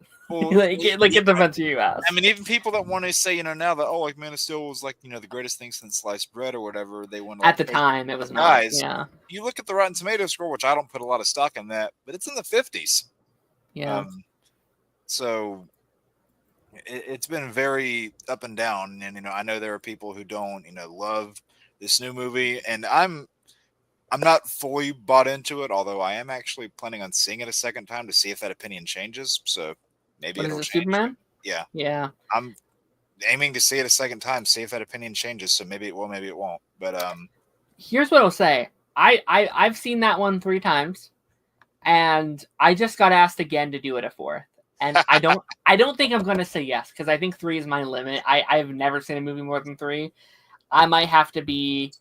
Listen, I've seen it 4 like 3 times. I'm okay. I think I've done my duty. Yeah. Plus, I bought my mom a ticket for it, so I have bought a Gotcha. total of 4 tickets for Superman. I love that movie, but I am good. There's only one. There's only one recent one that I saw more than 3 times, and that was No Way Home. Yeah. That's the only I saw one Deadpool 3 times, but it wasn't by choice. It just happened somehow. Gotcha. I saw Deadpool twice. So actually, like going way back, I actually saw Infinity War 3 times too. I wish I hadn't had a job yet when Infinity War came out, so I had seen it once. But I do remember I really wanted to see Endgame twice because they did that whole we have brand new footage. I did see that one twice, yeah. I'm kind of glad I would have liked to have seen it again, but not because of the new scenes. Right. So yeah, I mean, silly. Granted they weren't all they were hyped up to be, I'll say that. Yeah. Also the Superman stuff kind of overshadowed 100%. I've seen no one talk about Fantastic Four. It's all been Superman, which Spider-Man. My tongue and my mind are not. Having some trouble reading tonight, Darren. No, you're probably not going to be up for a stream later. Oh, I plan on it. Oh, all right, all right. But no, I think it is interesting that people have all fully moved on to Spider-Man this time. I've seen more hype this week for Spider-Man than I saw opening week for Fantastic Four. And all we saw was a damn costume. Yeah. I mean, but also news, the Hulk news, the Punisher news, Scorpion. Yeah. Why did they do that at Comic-Con? How sick would it have been? And maybe they wanted Fantastic Four to live on its own. That's probably why. But imagine he came out on stage with that suit on, and well, the Fantastic Four cast weren't there to promote it, so that would have been a thing. But also, like, that would have made for a good Marvel presence because presumably, like, he's not announced for Doomsday, so we don't know if he's in that movie. So that would have left the floor open for them. That would have been so sick if he comes out in that suit, being like this is what it looks like, guys. I have a couple friends backstage. There's Mark Ruffalo, John Bernthal, kind of like Stephen Amell did with the Green Arrow suit back in the day. Yeah, a Scorpion actor comes out, which I think that would be like the biggest applaud because it's like we didn't know that yet. Because half the people would be like, "Who the hell is this guy?" Yeah. Oh my god, I'd be so sick. Yeah. Ruffalo's not confirmed for Doomsday either, is he? He is officially, yeah. This week. He's officially confirmed for Doomsday. Mm-hmm. Not Doomsday. I'm sorry, Spider-Man. Sorry, no. I was asking. Did I say Doomsday again? I think you. God damn it! I'm not even tired. I'm fine. I didn't work today. I am good. What the hell? No, Spider-Man 4. Jesus. Right. I was saying he's not confirmed for Doomsday. I don't think. But I do think he will. I think probably. Yeah. I guess it depends because they are filming both. Like they're both filming right now. But I do think they want Ruffalo in Spider-Man because they want him in a certain spot for either Doomsday or Secret Wars. Like I think they want full on Hulk. I just don't know what the story's going to be there because I mean it's not like they interacted much prior to the spell, so I guess I'm wondering what the purpose would be of having him here. And people are worried that they're going to water down Punisher if he's in a PG-13 tone. I don't necessarily agree with that because they made a character like Wolverine work in a PG-13 tone for 16 years before making him go R-rated. So you could do the same sort of thing with Punisher. Yeah, just have it be like implicated. Like, you see some dead bodies around or like you hear it like on the news. Like I don't directly, like if this was his own show, I'd be like, yeah, that's totally different. But like for his role in the movie, I think it's fine just to see the impact of it and not him doing it himself. I mean, shoot, Multiverse of Madness was still a PG-13 movie and they stretched the boundaries pretty far with that one. So stretched. Yeah, they did. Joke intended. Yeah. Trying to see if there's anything else I want to cover here. And also, I kind of think people are kind of over the multiverse. I think they are too, yeah, for sure. It doesn't feel as special as it once did. But I'll say this: like the same people saying that are also the same people that are like, "Give me cameos, give me blank, give me." It's like right, and then they complain when it's not there. Yeah, for sure. Even though there's no indication that it will be, you complain when it's not. For sure. Darren needs a Snicker. I do. Give me a Snicker. I actually don't like Snickers. Oh, really? I'm not a huge fan.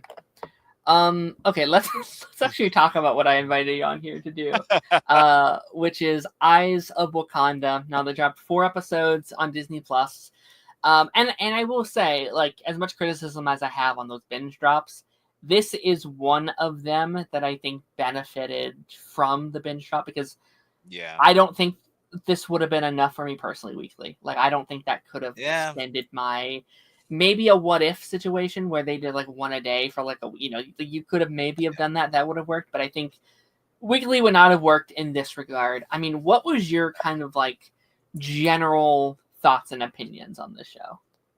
So I'll be honest, I actually really enjoyed this. Okay.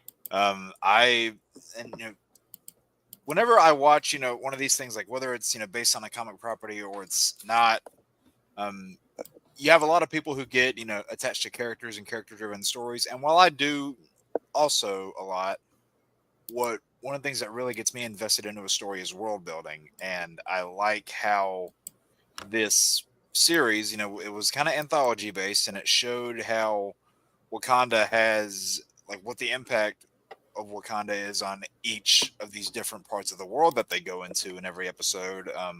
Are we keeping it spoilers, or are we going non-spoilers for now? Just give like non-spoilers for like the first like couple minutes, and then we'll fully dive in. But no, I at first I was a little, because I don't remember if I had read that it was going to be an anthology type series, or if they had even said it. Yeah. So going from 1 to 2, I'm like, wait, huh? Where's all this at? It's interesting, yeah. But they kind of connect the series together in ways that you don't think they will. Yeah. And then I have some criticisms with, in particular, the last episode, but I do think it does tie together relatively well. And the themes that are present across the entire show are still there, like whether it's a plot thread or just character themes. Sometimes you have character themes that go across multiple episodes, some that are self-contained within their own episode that pay off really nicely. So I don't know. I enjoyed this a lot more than I thought I would. And like I said, you saw on that stream you and I did like a year and a half ago, I was interested in this. I was into it because I love the Wakanda lore. Yeah. I think that's one of my favorite sides of Marvel, is just, looking at a place that's got a very, like native Africa type of setting with all the modern technology and all the different world building and lore and history you can do there.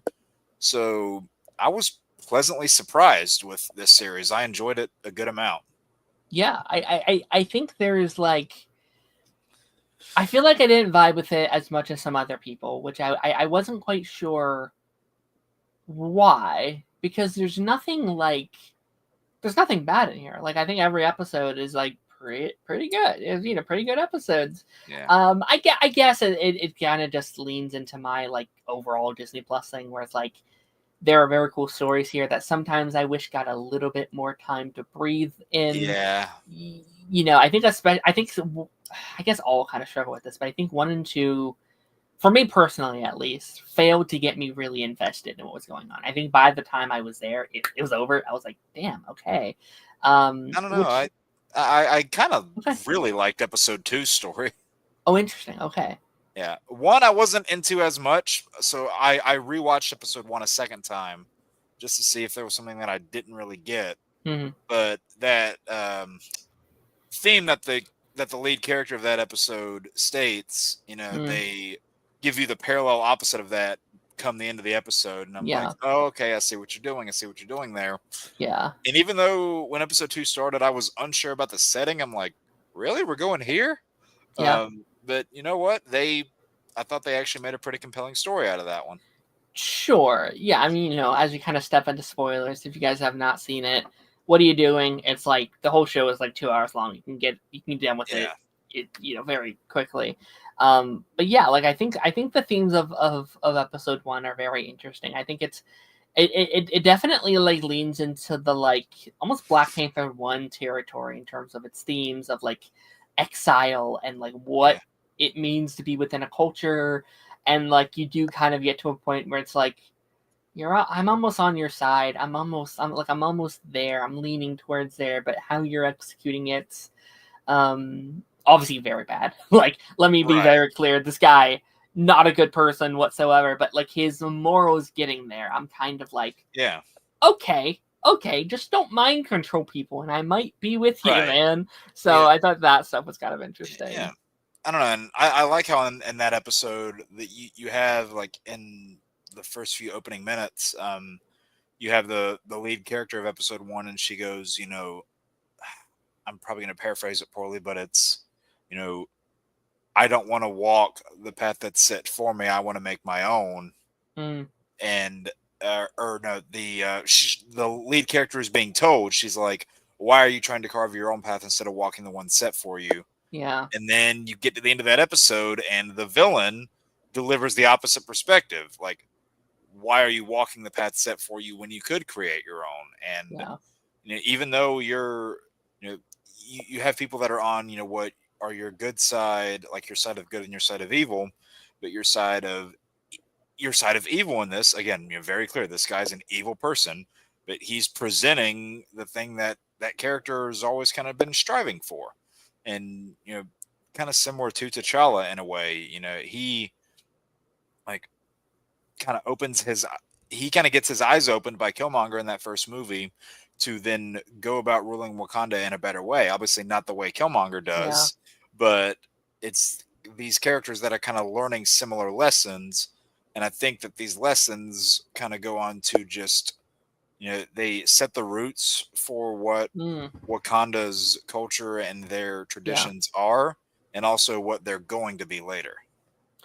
Yeah, I will say, like, I think this does what every good prequel should do, which is like makes you rethink how you feel about the original property. And there are several things in the show that's like, man, like Cody's saying it down below, and we'll get to that with the 4th episode.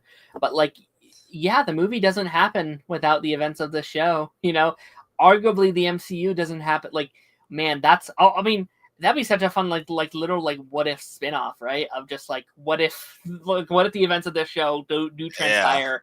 The MCU looks very different. It's just do what if Black Panther wasn't involved in the MCU? Like that, there's a shift that happens there. Okay, what does that look like? Because the Black Panther was involved in a lot of the Infinity Saga post stuff. So it's like, okay. Not only Black Panther, but just Wakanda as a whole. Yeah. No, 100%. 100% would be fascinating.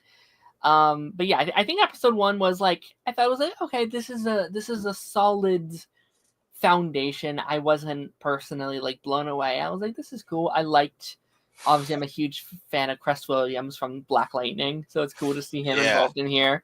I didn't even hear it at first. I had to like go back. I was like, oh yeah, that does him, isn't it? Yeah, he has good villain chops. I'll say that. Yep, we need to get him in the main line at MCU. But no, that was very cool. Any other thoughts on like the first episode that we haven't talked about? I'm trying to think that are like specifically to the first episode. I know they do kind of blend a little bit. I'll say that whole system that they make of the war dogs that are essentially like the black ops people of Wakanda that are like doing this stuff in secret. I thought that was really fascinating. Like, they come from a time where they are trying to, they help the world indirectly, but they're mainly doing it for their own country, but it's all done in secret. And because, the world really isn't ready to deal with them yet. So I like that concept. Mm-hmm. Yeah, I think this show does, like, I guess episode 1 does it more specifically, but like it does show that the royalty within the Black Panther culture is very flawed, and there are issues with that government, which leads to the first Black Panther being like, y'all aren't doing it right. This is not the way.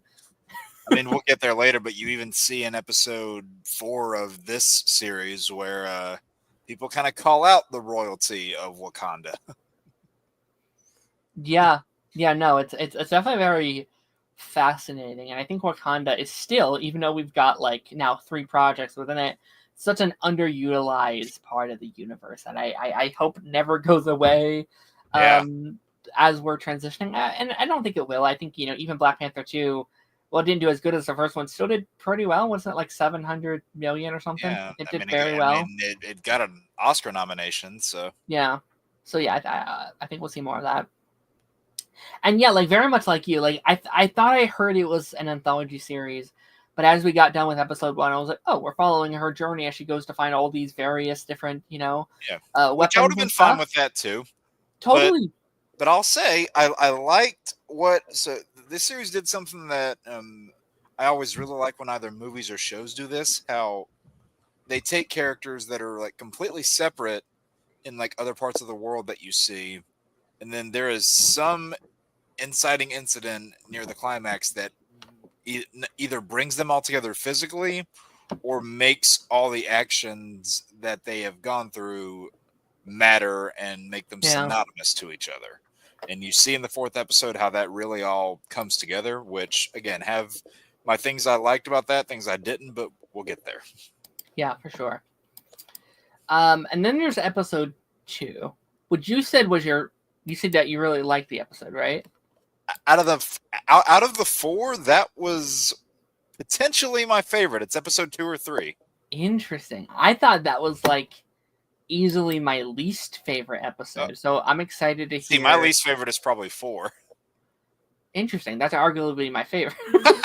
So we are on opposite sides. Interesting. Okay. So what did you like about episode 2? Well, again, I wasn't sure with the setting that they chose. I'm like, really? We're going to Troy? Is that what this is? And when they started throwing out, the popular, names from that lore, like, Odysseus, Achilles, I'm like, okay, I think I start to see where we're happening here. But then they kind of throw you into the midst of this really personal story, but you're immersed in that personal story while all the world building is happening. And you look at honestly all 4 of these episodes, and even though they take you to various places, you're like, Wakanda is at the heart of all of this. So even as you're getting immersed into all these stories, it's going to come back into play somehow. And the popular phrase in regards to that one character that has something to do with their feet. If you know, you know. I like how they kind of did that. I had a feeling they would as soon as as soon as that physical confrontation happened near the end. But at first, going in from episode 1 to 2, I'm like, okay, so now you have different people in different parts of Wakanda and in different time periods, because I'm pretty sure all these episodes are set at different points on the timeline. There's huge time jumps. Like it's all related. There's all that through line that connects them there. And it kind of makes you wonder. It's like, okay, so did the people from episode 1, did they pass on these like war drug traditions to the people in episode 2 and then to 3, so on and so on? And maybe we'll learn more about that, maybe we won't, probably not. But anyway, I kind of liked how they mixed a lot of the rich world building with that character story. And you can kind of see, as it gets to like the midpoint of the episode, you're like, okay, this is not going to end well. No. And there's going to be character conflict here, but when you can anticipate character conflict happening, it's not a matter of like what's going to happen. It's a matter of when, because you already kind of know what's going to happen. And that's how they create good drama.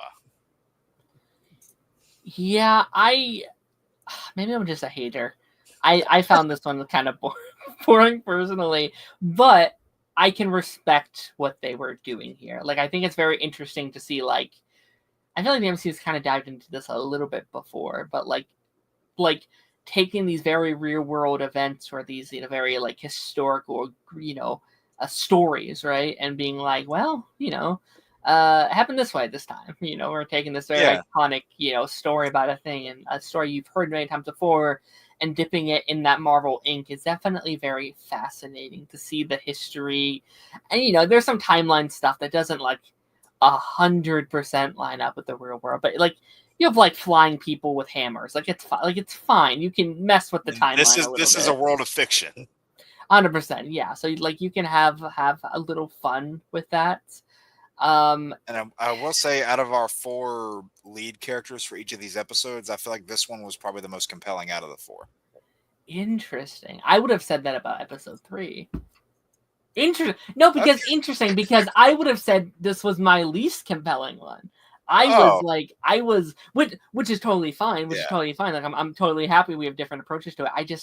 I guess I wasn't locked in with this episode. Maybe, and you know what? Maybe I would have to give it another go. Maybe I thought the show was something, and I will say that, like, I did think the show was going to be something different than it was, which is not a bad thing. It's good, right? But I was like, I thought it was going to be something slightly different. So I think when it was like, hey, it's this big historical thing, but different, I was like, oh, okay, a little bit different, but all right, But like again, nothing bad in the show. There's like nothing where I'm like, oh, why did they do this thing? It's like, no, it's all pretty okay. Yeah. Well, I there's one thing in a later episode that I partially question why they did it, but I don't adamantly hate it. Interesting. I'm excited to get there. But yeah, no, this one was all right. And then episode 3, which was the episode I've been patiently waiting for. I think that was kind of like any piece of marketing there was. This was part of the marketing because it's that's like the one people are talking about, definitely. Because it's like, hey, Marvel Studios officially has introduced an Iron Fist, which there was also an Iron Fist in What If. I don't really count that. It was like a mention. It's like, hey, I have an Iron. Like it was like, okay, all right, whatever. It was like nothing. Yeah. Yeah. When this is an original character too. 100%. Yeah, and I think like, I mean, I'll be honest. It was very cool to see the Iron Fist character back in the MCU. Like I still haven't done season 2. I need to do season 2. But like, I like season 1 more than most people. I don't think it's great, but I think it's fine. You'll probably enjoy season 2 then. I mean, I thought season 2 was better than season 1, but not by much. That's fair. This is one of those shows though where everyone told me it was the worst show that's ever made, and I was like, "Oh, that's fine." I mean, I was like, "Oh, that's average television to me." I mean, even though it was made by the same creator, I would much rather watch Iron Fist than Inhumans. Even though it was the same creator. But no, like the whole Iron Fist side of the lore too. That's another side of the Marvel lore and the world building that I really like diving into, like all the Kunlun things, which they basically subbed out Kunlun for the other real world location that's in this episode, which I was fine with. I didn't have any problems with that. No, like I think Iron Fist has such a lore and such a history to it that like it could be its own franchise, right? Like it could be over there in the Marvel universe. Same with a lot of those Defender characters, right. And you know what? There's nothing saying you still couldn't. Like I know the other thing wasn't received well, but you could totally like pick a new Iron Fist, make a movie about them, and do relatively well. I think so. We'll see. I'll say this too. Whenever because I am pretty well versed in the lore, I have like one of the first Power Man and Iron Fist team up comics. I own a paper copy of it. Whenever they dropped the name of that dragon, I recognized the name immediately, and I immediately did one of those like, oh, they said the thing screen right there. I guarantee I'm the only one who did that because I knew the name immediately. But I would love to see more of that world. Yeah, no, I thought this was the most like, I guess this was the most fun episode. Like, I'm not going to say all the writing was like amazing in it, but I think for the most part, it was one of the more entertaining episodes. It was one of the more cartoony episodes, but I think I personally really enjoyed that. This like this giant, this like almost this heist episode of this guy who just fucked everything up. And I do love the bit at the end of the episode. It's like, Well, you wanted the fucking statue. We could have given that to you. You just needed to say something. Like, I thought that was really, really funny. and then they play it off to where they're like, "Wait, you planned all this?" Yeah. Oh my gosh. Yeah. Like, this episode has a lot of comedic humor, and I think, just like personality-wise, I thought this was my personal favorite lead of the episodes, just because I thought we got to like dive into him a little bit more. Like, he's a very flawed character, very instantly. Like, he's this character that does not follow. You know, he kind of feels like almost this like Han Solo-esque character, like within Wakanda, of just he was like, shoot first, ask question later. I don't need your help. Blah blah blah. And it kind of messes him up in the long run. I thought he was very fun. I will say it had, out of all 4 episodes, I think it probably had the best action out of all 4 of them. The most action, or at least? I said the best action out of all 4 of them. The best, okay. Yeah. I would agree with that, yeah, because especially that cafeteria scene. Whew. Everything like with like him versus the Iron Fist was my only visual complaint, and this kind of goes across all 4 episodes. I like the way the action and everything flows, but there are a number of times where the models just don't look right. I don't know what it is. Sometimes they look fine, and other times I'm like, ooh, I don't know if I like the way that looks or not. Some of the animation could have been polished up a little bit. Yeah, but, like, episode 3. They leaned into the what if style animation, and I've grown to like that less and less over the years. I think it looks better than What If, though. I think it looks much better than that show. Yeah. But even like episode 3, there's a couple shots where like the mouths don't quite line up right, and I was like, which isn't a bad thing. I get it. It's hard. They're probably under budget, but like it is noticeable, and I feel like needs to be brought up. But yeah, no, like I think all the action with like Iron Fist was awesome. Like it's a way to show the larger world of the MCU without like it, cameo. It's like, yeah, this is a history of a character, and also like it's smart to like reintroduce this character to more maybe casual audiences who maybe didn't watch Iron Fist, but like, go ahead. I was gonna say it makes sense that these 2 worlds would collide. It does, yeah, and it's like a lot of people didn't watch that Iron Fist show, and maybe they're like, hey, because they explain the origin, is like, hey, I'm Iron Fist, I got this by doing this, and I protect this, so it's like, boom. And my mom was like, Iron Fist, do I know Iron Fist? I was like, nope, not really. And, one. Nope. So like that was very interesting. And again, if we do bring her into Born Again season 2, I'm not sure if we are going to be doing that, or maybe just down the line. I think Danny will return eventually, even if it isn't season 2. Like, I think he will find a spot, and then maybe I think it's very smart to pass that mantle on to someone new. Oopsies. Will it be Finn again, though? That's the question. I think so.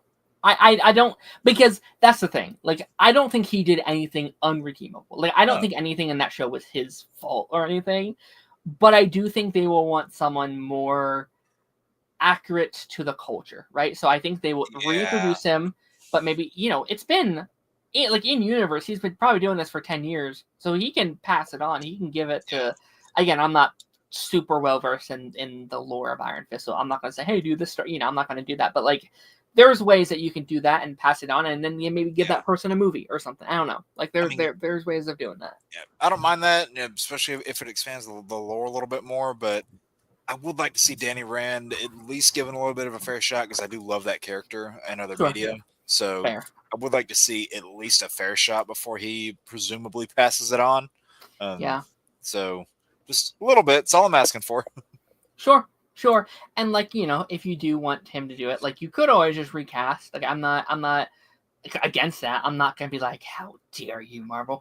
But I know, like he loves that character too, and it would be sad if he got, like, if every other, like, I think it'd be weird to bring back Jessica, Luke, Matt, and then it's just Danny. It's like some new Danny would be like, oh, come on, guy. Like, that'd be kind of pissy. If he, it'd be kind of a dick move, yeah. Yeah, so I think you have to bring him back. Because I do think Luke's in season 2. I know it's not confirmed, but like, I mean, I don't know. Like, Luke and Danny were in New York a couple weeks ago. Like, they were like I think it was for Khan, but I could have seen them being like, Mike and Finn. Yeah, I could see them like, hey, you want to film a couple things or something, like a little cameo or something. I don't know. Yeah, I mean, I could totally see that happening. Sure.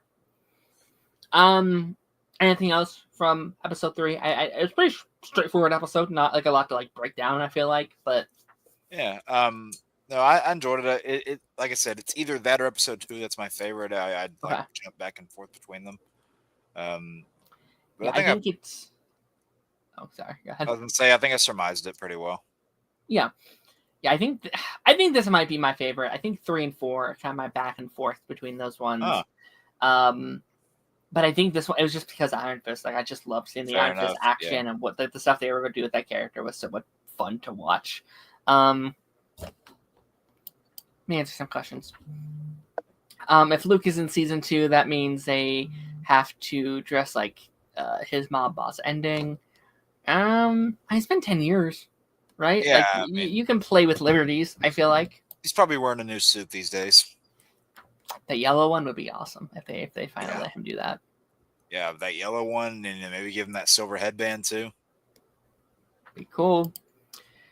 See, there's so many Marvel characters that haven't been explored, and Iron Fist is one of them. 100%. Oh yeah. Chainsaw said woke, and yeah, technically, by definition, right?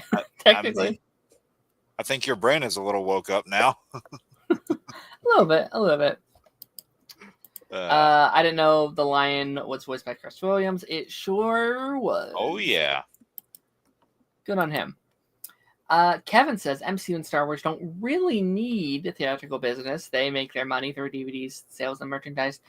I'm not going to say they don't, because I think every franchise, to an extent, needs them, right? I think you're onto something, though, right? I think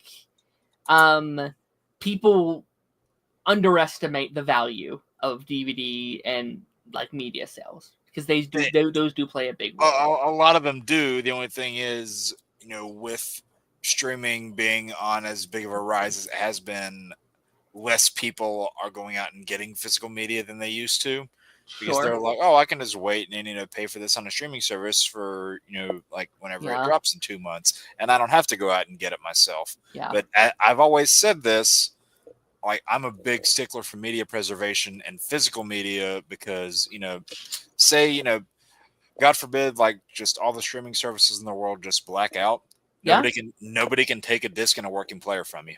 Yeah, no, I've been going through Doctor Who on my own time, and they just took off all of Doctor Who from Max. So now I'm like, well, gotta go buy some DVDs.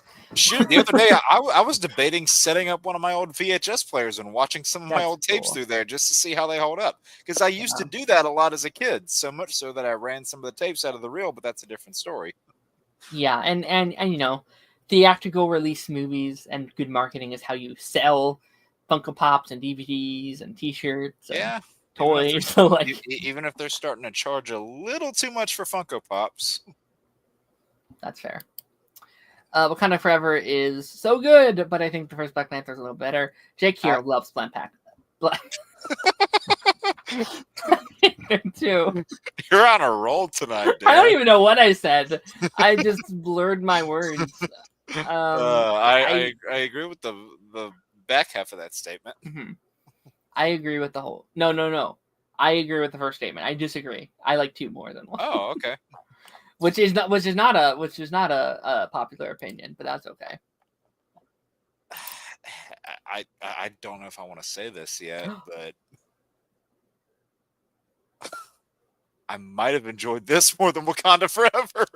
Oh God, I definitely disagree, but that's okay. That's fair. I'm just saying I might have to go back and watch it again, but interesting. Man, I definitely felt more into this than I did that movie. Interesting. It's interesting because I kind of felt, maybe I just need to like rewatch the whole thing. I didn't feel much kind of coming out of the show. Like I kind of felt not negative in any towards the way, but I was like, cool, moving on. Like I didn't feel any kind of pull to like revisit a lot of it or really think about it too much, outside of some elements in episode 4, which I think are definitely like very like, okay, that is a big thing. Then that's kind of crazy, right? To get to those. Which we will get there. Damn, Jake, you still have a VHS player. You still have one, but I lost it. We have some, maybe. They keep breaking though. Like they're not. I don't know if you can say we have them still, and we got rid of a lot of our old VHSs a while ago, because a lot of them weren't working or they were busted up, and they're taking up so much space, and it's like I'd hate getting rid of art, but. I mean, I've got an old Dolby TV where the frame around the TV is like that big around. That's cool. I mean, it was a lot of stuff that I grew up with, and like whenever I was, leaving, it was around the time whenever I was going off to, to college, and that TV was at my parents' place. They're like, "Hey, we don't do anything with this. We know you'll do something with it, so yeah, that's yours." Cool. I was like, incredible. Cool. All right. Our last comment here, and then we'll move on to part 4. I wonder if we can get Blue Marvel. Maybe. Anything's possible. Yeah, anything is possible. They made Secret Invasion into a show, so anything's possible. Don't remind me. What's this? I still have my VHS tapes of most of the Dragon. Hell yeah. There you go. Yeah, I out of the ones I know off the top of my head, I still have my ones of the Keaton Batman movies. I still have my ones of the first Tobey Spider-Man movie. And here's a wild card. I have one of Captain America 1990. I saw one of those. It's a terrible movie, but I grew up watching it. So I went to a local buy and sell shop that we have in our area, and I did see that. I saw it in there. I was like, oh, that's cool. Jake would probably like that. Yeah. I wouldn't buy it, but oh man. But sure. Yeah. So episode 4. Episode 4. I'm interested to hear why you didn't like it, because I feel like it's the one that is least getting the most talked about. Like it's the one where it's like, oh, okay, they're very much like, I'm not gonna say moving away from what we already did, but it's definitely the most like kind of out there episode. Yeah. That feels like it's kind of built up to everything we've done so far. What did you think of the 4th episode? So there were parts about it that I think still worked. I didn't dislike it, but again, as I alluded to before, I liked how it brought together all the different separate narratives that we had been following and brought them all together with the future Panther, looking at all these different points in history that we had been following over the course of the 3 episodes, and marking whenever each of these artifacts had gotten taken. And then they put it, they all trace it back to the setting of this episode, which is in Ethiopia, I think, if I remember right. And just from a world building standpoint, I think this one was heavily lacking in comparison to the previous 3, because you didn't really get to see a lot of that world. Like you did not get to see a lot of the world of Ethiopia that they were in, or what Wakanda's impact on Ethiopia is. It was more so what the impact would be on the future and the timeline. And that's where some of the immersion kind of broke for me. As soon as they said, I was like, really? We're doing time travel bits right now? And that was the thing I brought up earlier. I was like, I don't know if we necessarily had to do this, but you know what? With what it ended up leading up to at the very end of the episode, I kind of predicted halfway through. I was like, wait, they talked about this. This is kind of like a weapon this other person has. I think I know what they're talking about here, and they kind of allude to it also. So halfway through, I picked up on it. I was like, okay, I think I know what you're doing. And then they do that, and yeah. But also, out of the 4 leads, I'd say this one was personally my least favorite of the leads. Okay. For these episodes, like out of your POV characters that you follow, the mentor in that episode, I did get a lot from him. Personally, got a lot more out of him than our lead character. but I had said I do like how the lead character kind of called out the unjustness and stood up to what they saw as typical Wakandan traditions, because it's like, okay, we see how these roots of these traditions are forming, but we also see people start to call out against them and, amend them to rule for the better, which is what T'Challa eventually does. So I liked parts of it, but the time travel bits kind of broke it a little bit for me. Interesting. And I'll be honest, like what was happening in a lot of those future scenes, I was kind of starting to check out at some of those scenes. Interesting. Because I feel like everything you mentioned is kind of what I really enjoy about it. Fair enough. Like, it's interesting because it is just the plot of Krypton, right? It is the plot where I guess it's kind of the reverse of Krypton, where it's someone from. It's like Days of Future Past. Yeah. It's like we're coming to the past to stop the future we're getting. Not the most like groundbreaking story. We've done it many times in superhero culture. But I personally really enjoyed it. Just honestly, in terms of like, it's probably a better what if than like 90% of the what if episodes we've got. In terms of just concept, I really like the concept of what if they never opened the world, like what if they never opened Wakanda up to the world? What are the consequences of that? And I would have liked to played with that a little bit more, to the point, maybe this is a hot take, I don't know, I would almost have been down if this was the whole show, right? Because I think there's some really sick concepts here, but you don't really get to dive into a lot of them. They're very surface level concepts, which is not the end of the world. I think they do pretty well with what it's given, but I think a whole episode getting to I really like these episodes, but you don't get to truly dive into what that is. And I think this, like, our main character there, like, I like him being the third son of a king, and like he will never see, like he will never be king. And the story of like, who am I? If I don't have that destiny, what place do I hold? I'm like, that's very interesting. We've never got to. I don't. T'Challa was the only son, right? So like, we don't really get to see that in the main line. So I thought that stuff was fascinating, and to see building on the consequences of what Killmonger does in the first Black Panther, and obviously what T'Challa. Like, I think that makes T'Challa such a better king and such a better leader than I ever thought about. Like, he's like, like what he did was very good. He helped against Thanos and blah blah blah. But it really does put in perspective what he's done. Yeah, and like, honestly, he helped save the world, but what did he do to change it and make it better? He fundamentally changed the world. I think it's a really cool way of honoring Chadwick without just outright doing it, because it's not a tribute to him, but it's a tribute to his character, and I think like that's a really cool way to do it. And like, again, it does affect the MCU in very, very big ways. I know the future that they were fighting for was much way, way, way in the future than we have ever seen, but I liked those elements. I thought those elements were interesting, of like these characters that far into the future was interesting. I'll give them that. Furthest we've ever been. Far. Yeah, we've never really done anything with the future. Like, I guess time travel as a whole, we've never really truly like Endgame a little bit. Endgame, yeah.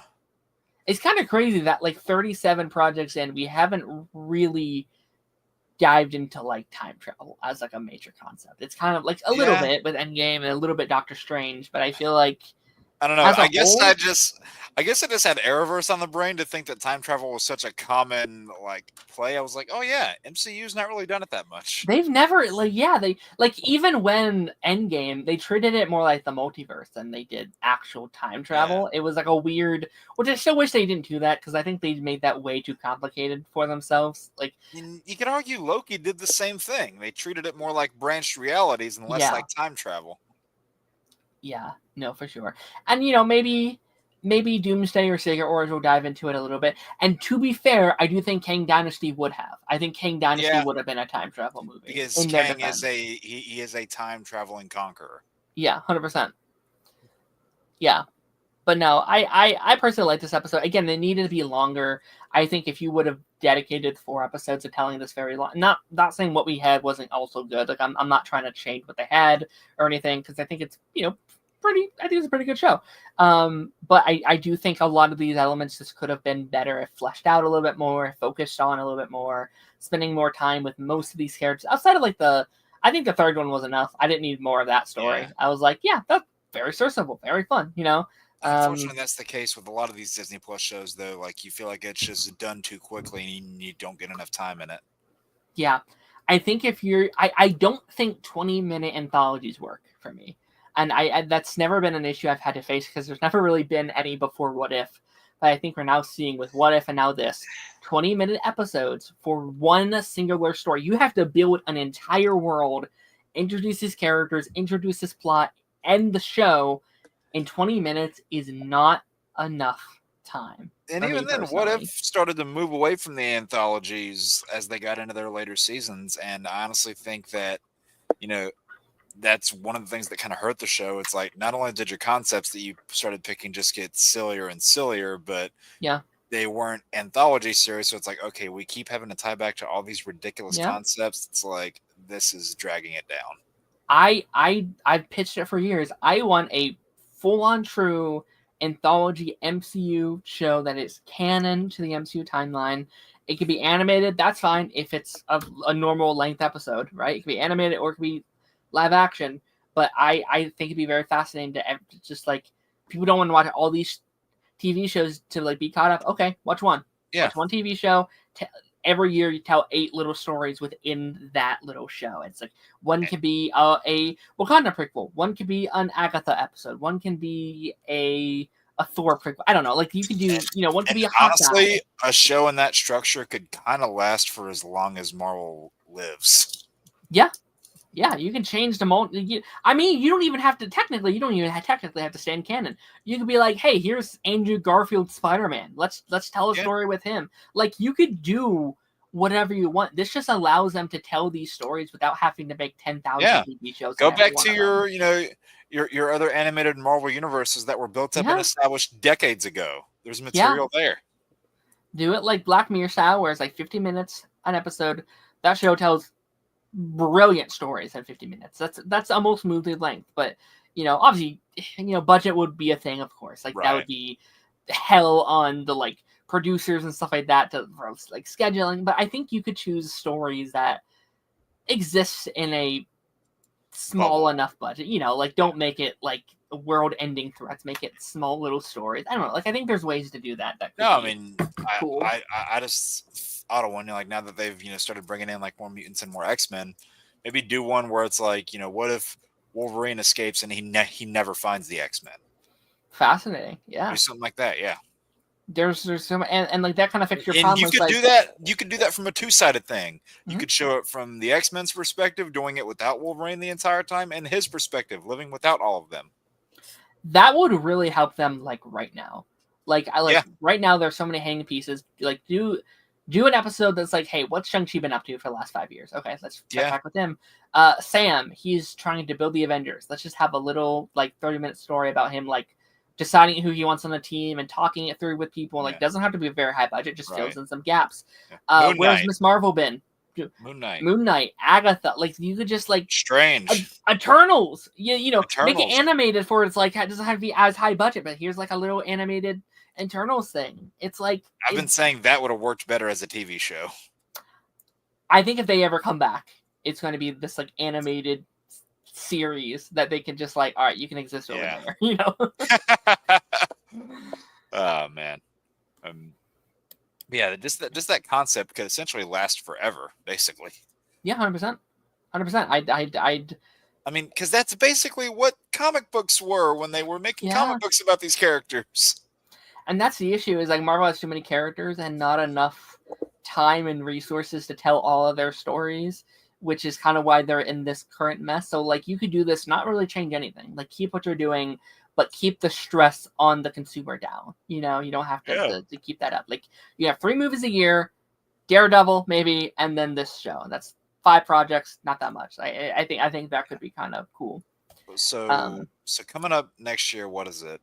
Is it 3? So 3 movies. Daredevil. Next year it's only 2. Oh yeah. Next year it's Spider-Man, Doomsday. Well, there's that one that we don't know about. That's 27. Or well, it could be. I thought there's it was 26.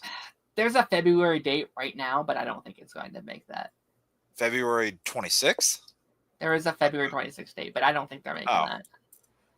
So what, next year we got Spider-Man, Avengers, Daredevil, X-Men, Punisher, Friendly Neighborhood Spider-Man, Vision Quest. Jeez. There's like 7 or 8 projects coming out next year. If Heige was ever worried about, like number of projects per year and trying to focus on quantity over quality, like I think this year would have been the year to worry about that. Because year before, like last year, you had 1 movie and like 2 TV shows, and that was it. I mean, if it helps, like if it's 2 movies, 2 canon live action shows, those aren't that bad. A special that's just like 50 minutes, right? That's not too bad. And then everything else is like Elseworld animated with Spider-Man and X-Men. So those also aren't that big of a deal. So it's ultimately just 5 projects next year, which isn't that bad. I think that's a normal number. So I mean, it would of course depend on like what your movies are and like what sort of budgets would play into those. Yeah, and also the like quality of such, because I think they really desperately need the quality to go up. I think word of mouth needs to go up, which I think we are doing. I think we are slowly fixing the word of mouth at Marvel. We're getting there. X-Men was good. Fantastic Four was good. Thunderbolts was good. Daredevil. I think most people enjoy Daredevil. Like I think there was some mix on it, but it seemed like most people. Hell, even Friendly Neighborhood was good. Friendly Neighborhood was good, and then our next several projects are Spider-Man, Punisher, Daredevil, X-Men.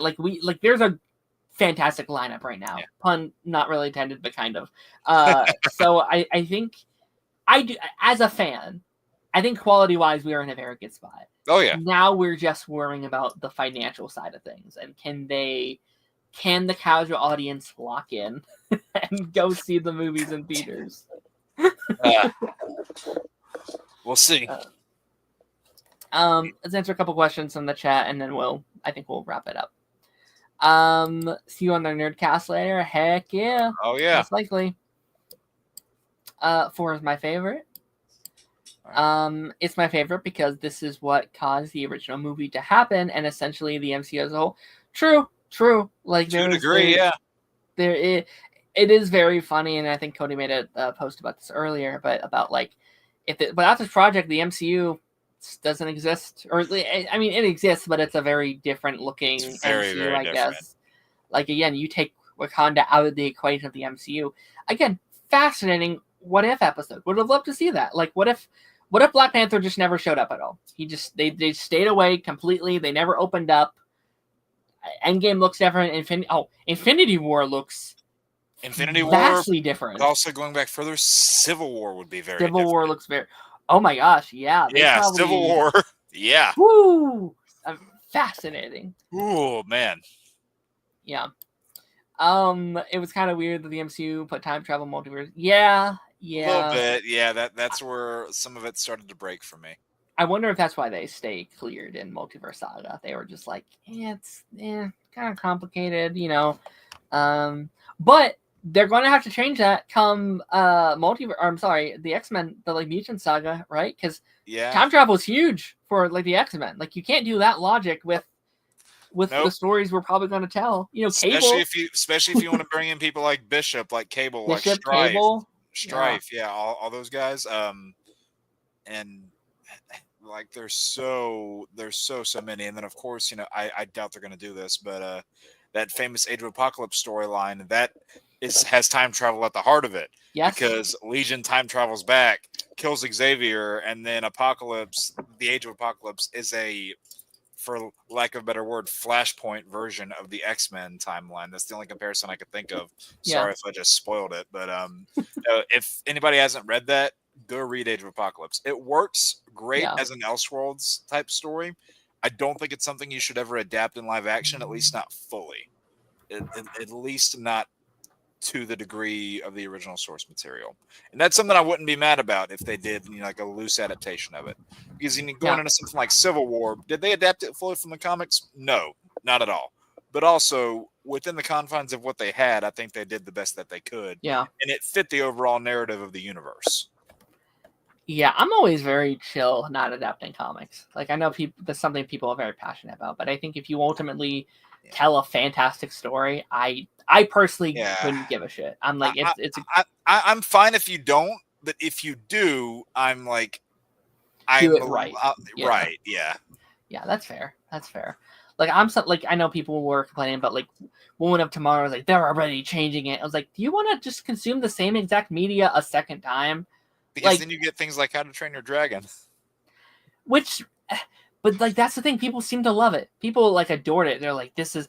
I mean, I had people that said it was better than the original, and I was just like, all right, man. Like, it just hit like 700 million, so it's like people want it. Like, people like that. So and I mean, like, on the whole Woman of Tomorrow thing, I'd argue the change they made there was better because the character that they subbed in, for Lobo was a no-name grunt character nobody gave a damn about. So if anything, it makes it a little more interesting and it fleshes out your DC world a little bit more. 100%.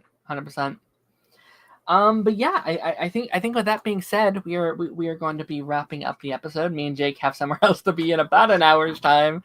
So it's funny. Like, the first 40 minutes ish of this episode is just me sitting there on a DS. Yeah. I was worried about time. I was like, I told him 9 o'clock. There's only 20 minutes to talk about Dexter. I was like, maybe we'll be done. And like, I sent him the message of just being like, we're still talking Dexter. So if you just want to chill, no, it's fine. I just hopped in and was playing away. Hell yeah. I mean, Jake, thank you so much for joining us this week. Anything you're working on? Anything you want to shout out, promo? Anything you want people to see? Well, as far as the shorter stuff that's coming out, the stuff that's going to be easier to release, I've got my next character costumes video coming up for, ranking the best designs for characters in video games. Our last one was Iron Man.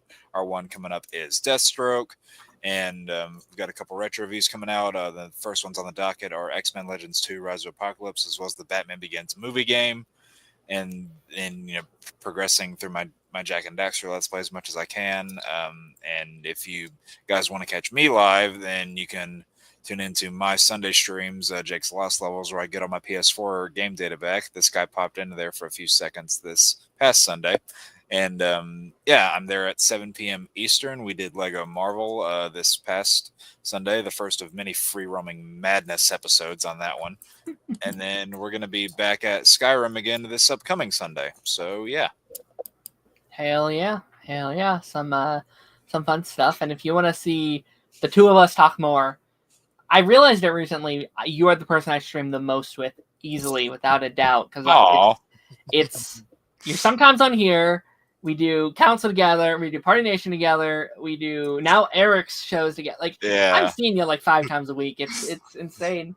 And Ronan is, I think, kind of up there as well now that he's over there too. We're somehow not tired of each other yet. It's definitely happened. No, it hasn't happened. That's not what I wanted to say. It has not happened. I was like, oh damn, okay. I was like, I see, Jake. I hate you, Jake. I hate talking with. No. It's always a pleasure. In terms of the show over the next week, we actually have quite a few planned. Obviously, next Monday we'll be back, me and Taz, with more Dexter. And I'm going to be diving into. I'm not sure how exactly I'm going to do it, but Wednesday comes out this week, so we're either. I think I might do the first 2 episodes this week, and then the following we'll do the last episode, just to spread it out a little bit. So Wednesday comes out. It's very exciting. And the pipeline this Thursday with the Bad Guys 2 officially releasing. We are going to be doing our top 5 DreamWorks movies with our good friend of the show, Ramen. He is back on the show. We're talking about it with him. Go wish him a happy birthday, because today also happens to be his birthday, so go wish that. Oh, nice. And on Saturday, you guys get a bonus pipeline stream this week, which normally doesn't happen. We are celebrating 150 episodes of the pipeline by ranking every show that I've ever watched. Part 3, baby. I'm putting together a list. I'm like, holy shit, there's at least another 50 new shows I have to add to this ranking. So, and also, I'm kind of looking at all the ones I've did in the past. I'm like, I might have to change a lot of these. I might have to re-rank the ones I've already Some of the ones you ranked before weren't done yet, and they are now. So that too. And there's some I'm like, I ranked this there? What was I thinking? This is crazy. And you're probably going to say that again next time you do this. my opinions are constantly morphing and changing. It's probably unhealthy, but that's okay. But yeah, ladies and gentlemen, we will see you in like, I don't know, 45, 50 minutes. So yeah, without further ado, I will see you guys on the flip side. Bye-bye.